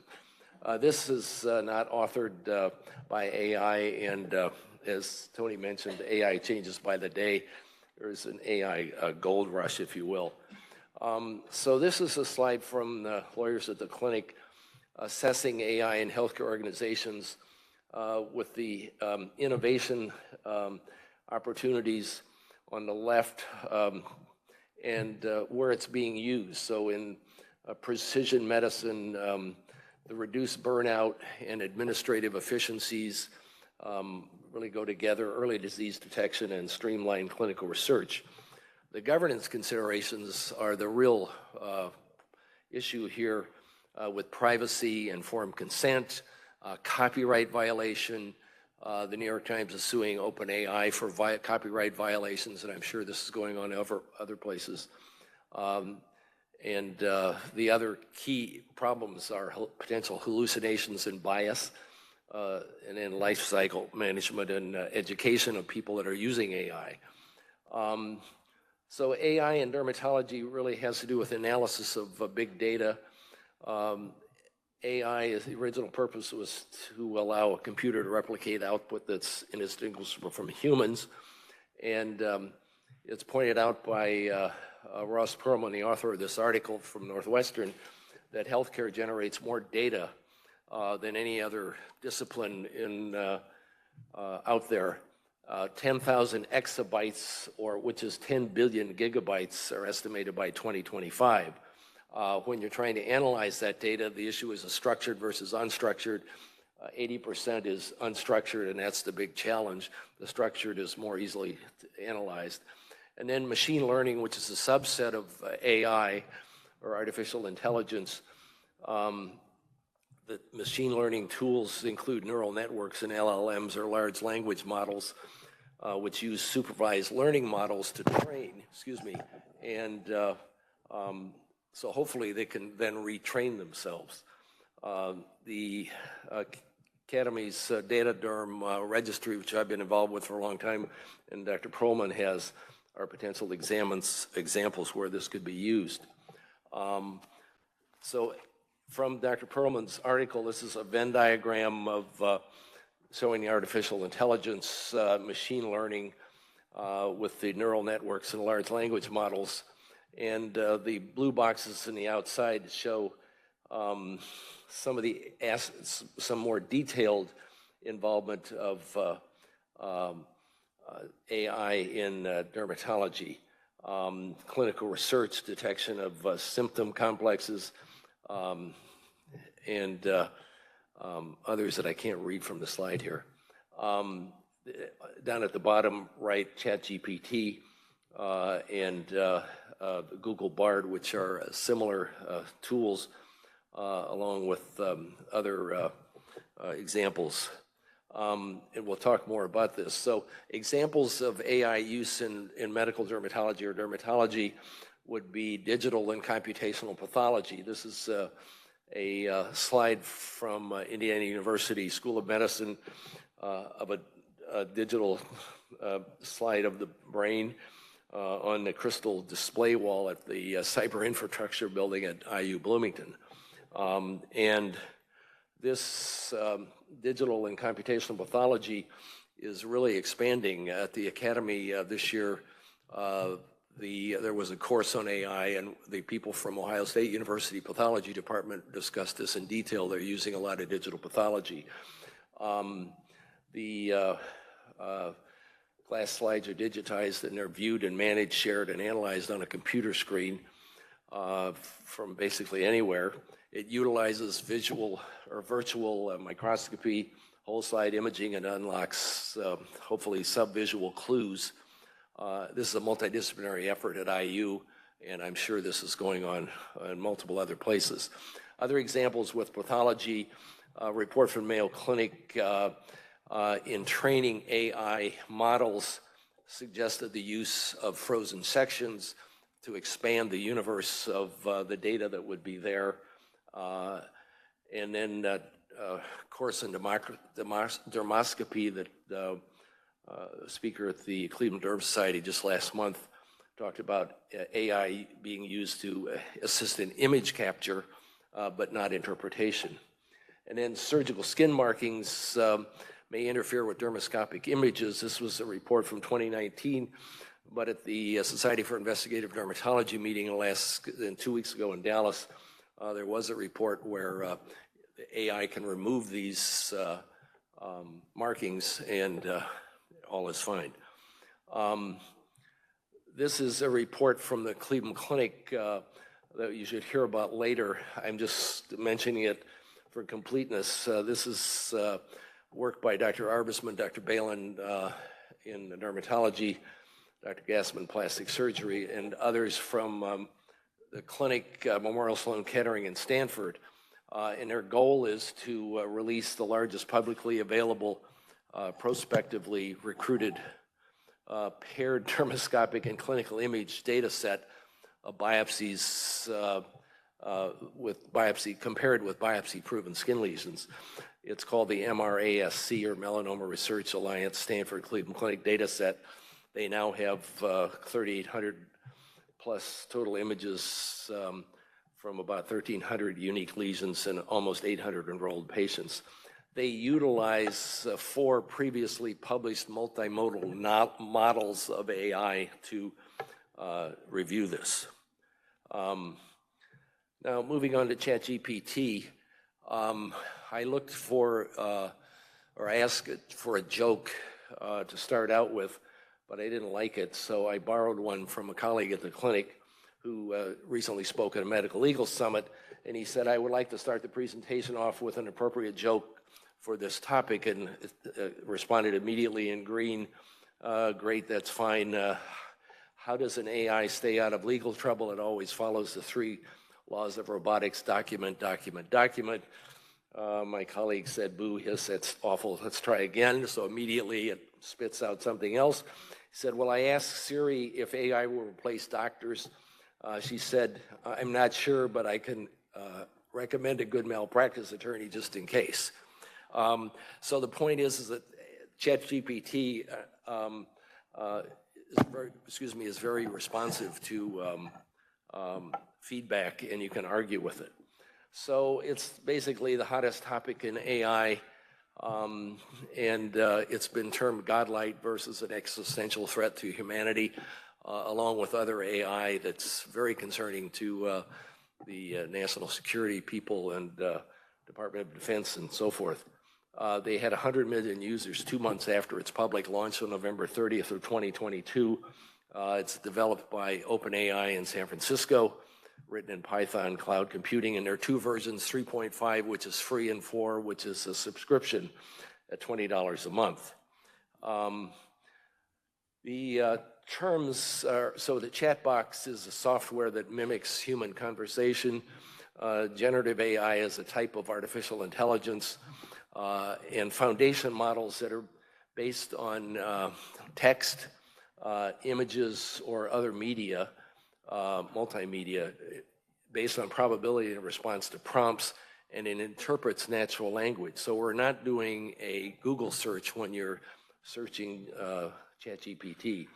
The generative pre-trained transformer is a type of LLM, or large language model, and the other term is generative AI, which describes the form of machine learning that utilizes LLM algorithms to predict and generate novel content based on knowledge derived from large data sets. And again, I want to emphasize it does not serve as a compendium of accurate evidence-based recommendations. So examples of questions that you might, or queries you might ask would include, explain quantum computing in simple terms. You got any creative ideas for a 10-year-old's birthday party? Or how do I make an HTTP request in JavaScript? The capabilities are that it remembers what the user said in the earlier conversation. It allows you to follow up with corrections, and it's trained to decline inappropriate requests, although I haven't tested that. It may occasionally generate incorrect information, harmful instructions, or biased content, and it has, the 3.5 has limited knowledge of the world events after 2021 when it ends.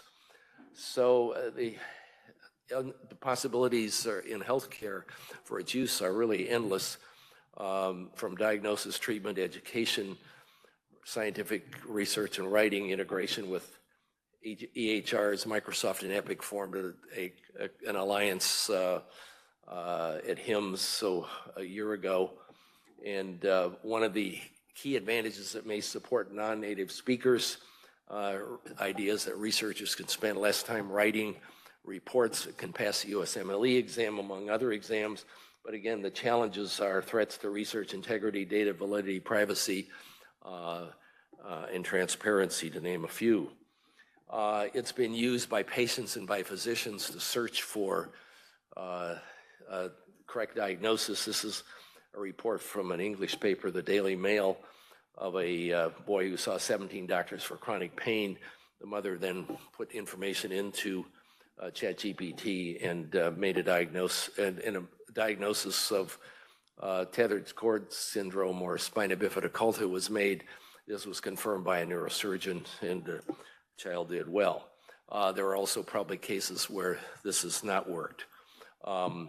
This is an interesting report of who's training whom. The author tried to break the generative AI chat box or chat bot with a contrived high-stakes conversation about how to place a feeding tube in a dementia patient using the bot's low-risk environment. And it inspired him to realize that human-computer interactions may automate mundane tasks to recover our time. It can simulate and allow us to practice and enhance patient conversations, make us aware that we don't have a monopoly on empathy. And in some reports, ChatGPT generated products have rated higher on empathy than human reports, because it may remember your grandmother's illness or child's illness and so forth. But again, you need to pressure test all of these for safety, reliability, and compassion. Now, this is fascinating related to ChatGPT, LLMs, and academic publishing, which is a $30 billion industry. Most journals have banned its use in writing articles, serving as an author, or serving as a reference. I just reviewed an article for JAD a couple of weeks ago, and I had to sign that I attested that I was not going to insert that article into a generative AI, because if you do, it's in the universe. And then this is even more striking. 2 weeks ago, the Wall Street Journal, the article on flood of fake science forces multiple journal closures. Paper mills that have been around the world for quite a long time, actually, produce what's called AI gobbledygook sandwich, which is inserted passages and irrelevant references. So those two things are, if you're reading an article, pick that up as possibly generated by generative AI or ChatGPT. This has affected major publishers, and Wiley closed 19 journals, or was closing 19 journals as of 2 weeks ago. They've retracted 11,000 compromised papers in the last 2 years, and this has happened with other publishers. So this is mind-boggling from my standpoint. And as one of the affected publishers said, this is a winning lottery ticket for paper mills because it's cheap at scale and detection methods are wanting and challenges are increasing. The other thing is that the hackers are using ChatGPT to improve their language. So when you get suspicious email that's got some verbs wrong, you better think twice because the language is going to be improved with the use of this. There is a group that does rate predatory journals in our library, uses Cabell's Journalytics if you're concerned about a journal being on that list, but there's medical legal issues related to that. So NEJM AI is an exception. This is a new monthly publication from the New England Journal. It started in January of this year, and they actually support and encourage LLMs in submissions, pointing out that a ban on using LLMs is probably not enforceable. There have been cases where kids have been accused in school of using ChatGPT and they absolutely denied it, and it was proven they did not use it. However, if you're going to use it for these articles, you need to take complete responsibility and properly acknowledge the use. And one interesting thing is there was an article this last week by an author talking about the pros and cons of ChatGPT, and he looked up himself and he was reported as being deceased. So one has to be careful when you're looking at these devices.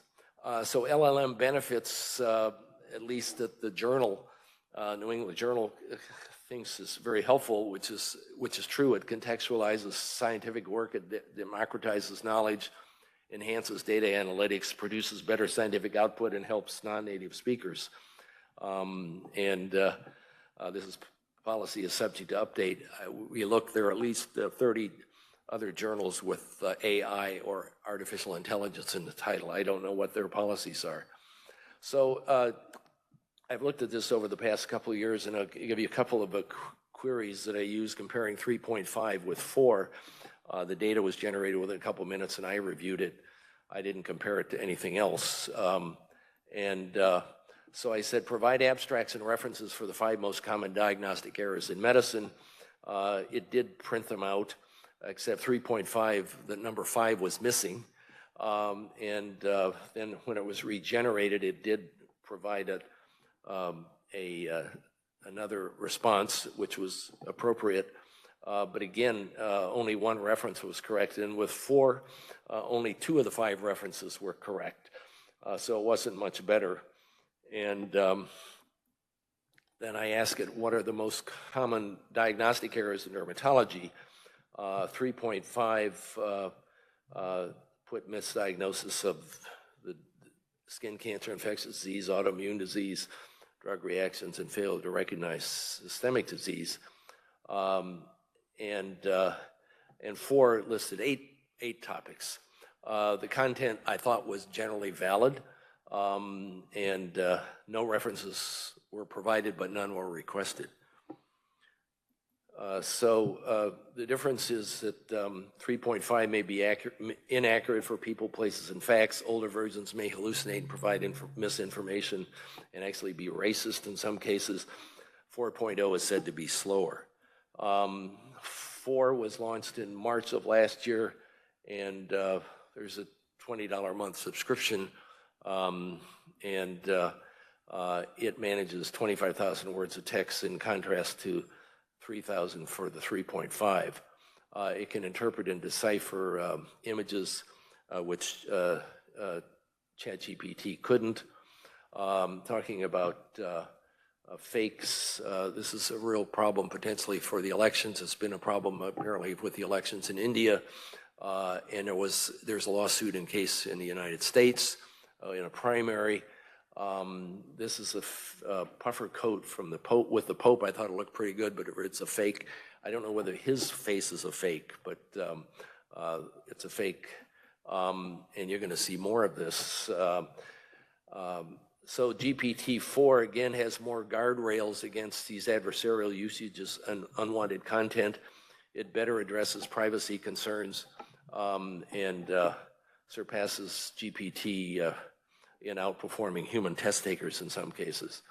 I looked at the number of PubMed articles. So in April of last year, there were 286 in PubMed on ChatGPT, 10 times that number on April 10th of last year. About 80 were dermatology related. 32 of those 80 were dealing with administrative overviews, patient queries, patient handouts. 12 dealt with publication and writing, 11 with diagnosis, and the others, as you see here. Some examples of the concerns is ChatGPT hype hero or heresy. It's a modern Promethean dilemma. It's a potential panacea or a hidden pathogen, and an article in JAD, in the wake of the AI revolution, who gets a say? This is an AI-generated image, draw 3 healthcare professionals in the hospital talking together with 3 empty chat boxes, and then it was edited to insert the content of the 1,000 articles published in PubMed on September of last year. There are artificial intelligence-derived dermatology case reports that were indistinguishable from those written by humans, and those that were longer out of practice had a higher ability to identify AI. And again, the key factors to remember, again, inaccurate references, poorly worded exam findings, and imprecise definition of pathophysiology. Its performance on the dermatology specialist certificate examination has been good. This is an example of a Mohs surgery article where it was used administratively. They used it to analyze with perioperative planning of prior phone encounters, patient education, and then patient communication, triage, and clinical documentation with 3 patient queries. 1, I'm bleeding under a bandage. 1, I'm nervous about the procedure. And 3rd, I underwent surgery a week ago with a scar is ugly and I demand to see you tomorrow.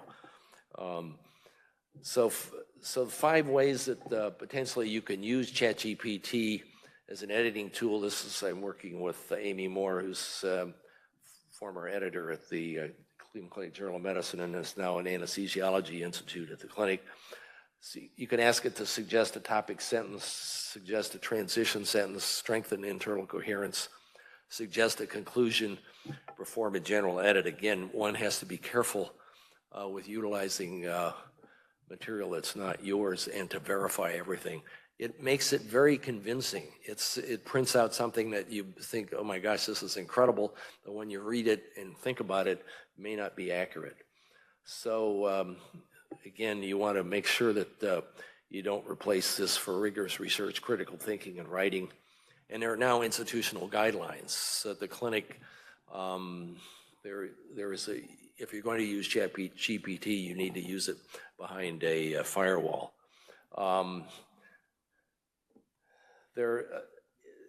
ChatGPT can be a font of inspiration, and so the brainstorming tactics are suggesting a strong premise, asking the same short question versus a long version of it. And then with the response, you can respond and argue with it, or you can ask the same question over with small tweaks and mock-up examples. And again, they have an open mind. So in conclusion, the complex ethics of applying ChatGPT involve bias, informed consent, privacy and data security, accountability, and it's important to collaborate with the AI industry, and that's why the Cleveland Clinic, and I'm sure other hospitals in Cleveland, have required that if you're going to use it, you need to use it on a clinic computer behind the firewall and not use it at home. It's important that you ought to explore ChatGPT versions. I have it on the iPhone, and there are just multiple other sub-versions of it, if you will, that are fascinating to explore. But again, I want to emphasize, and it's important for patients as well, do not query or insert any of the 18 HIPAA identifiers or any intellectual property. This is a huge issue for Wall Street firms and so forth, because if you put it in there, it's out in the universe. There are federal and EU guidelines that have been issued. The White House issued a document, and then the federal agencies are following up with guidelines by the end of the year, but this is a work in progress. The EU is more stringent and has guidelines on its use. The issue is you don't want to stifle innovation, but you want to keep you want to make sure that we're not going overboard with potential harmful information. The American Academy of Dermatology and the American Medical Association have guidelines on the use of AI, and they both use the term augmented intelligence rather than artificial intelligence to denote the fact that using AI with human involvement. ChatGPT-4 may be free through Microsoft Bing, I'm told, and then also Copilot. I know I talked to somebody at the clinic administrator who downloads Copilot, and then he can summarize things if he's going into a meeting, and it has potential endless possibilities. And the other Explore GPTs that are on the app, I just noticed a couple of weeks ago, there are just multiple ones that deal with writing, productivity, research, analysis, programming, you name it, it's there. ChatGPT itself copyrights and owns 17 of them. The others apparently are owned by others. So if you're using it, I have no idea if you're violating somebody's copyright. I assume not, since it's listed. And then beware of AI being used for prior auth. The American Medical Association pointed this out and has asked industry not to use it for prior auth. NEJMI had a virtual seminar that I attended on April 10th last month, regulating AI medically and staying safe in the fast lane. It had to do with FDA regulations. It's quite good, and I'm sure it's still available. If you want to take a course, multiple places have it. This is one from MIT. Stanford University has had CME courses related to it. They also have a center that's been around for a long time, human-centered artificial intelligence. And they also trained a number of staffers from the US Senate. I think it was in September of last year. They sent everybody out to Stanford to get training on AI and how to at least regulate it and think about how to regulate it. So again, I go back to the initial statement or initial slide of the innovation opportunities versus the government's issues that are important. And when you're working with AI, in addition to yourself, you'll probably be, or if you don't, you need people in analytics, ethics, cybersecurity. The lawyers always have to get involved, and risk management. This is from just earlier just last week. Epic launched an open source tool for testing and monitoring artificial intelligence models. This is open source. It's available to anyone on, is it Git or GitHub? And it's available to both Epic and non-Epic users. I talked to Bill Voorhees at the clinic in IT yesterday. He said, think of it, well, the term is called seismometer, and it's a configurable template for analysis. Again, there's no clinic standardized configuration. It runs behind this clinic firewall if you're using it there. So it's a new tool to use for some of the administrative things. And then finally, this is an interesting story. Somebody tried to copyright a selfie taken by a monkey, and the courts or the appropriate authorities ruled that only works created by humans can be copyrighted under United States law. So it excludes photographs and artwork created by animals or machines. But again, the copyright issue is, I think, is is significant. And I don't know what the latest on the New York Times versus OpenAI lawsuit is. Thank you. Any questions for Dr. Taylor? Jim, I think, 2 years from now, this talk is going to be probably very different, or maybe even how we're using AI. Based on everything that you know, all of the research you've done, right now, what do you think is the most advantageous way that we can use AI in our medical dermatology clinics? I mean, do you think it's patient education? Do you think it's ready to try to help write prior authorization letters? Something else? Well, I think not it's. At all? I think it's all of those, and I think that you need. I think it's important to have people work with it, and investigate it, and use it, but use it behind the firewall, because that was just came about just a month or so ago. So I think it has, with administrative things. There's an AI scribe. I believe we're using that. I know Dr. Mihaljevic said that the clinic was using that. They're using it for multiple other things. If you don't use it, somebody else is going to use it. You're not going to be replaced by AI, but you're going to be replaced by somebody that's using it. And the more you know about it, and the more you know the tools and the pros and cons, and I think it will get better. So, in the clinical research, I think it's quite good, and especially for data. So. Okay. So you think we should embrace it, start to use it? Correct, but behind a firewall, and then I just talked to Bridget Howard, who's the director of the IRB, and I guess they have IRBs, and I don't know what the specific rules are, but that's an important issue. So people that are going to be using it will learn by doing. Yeah, great. Thank you very much, Jim. Sure. Thanks.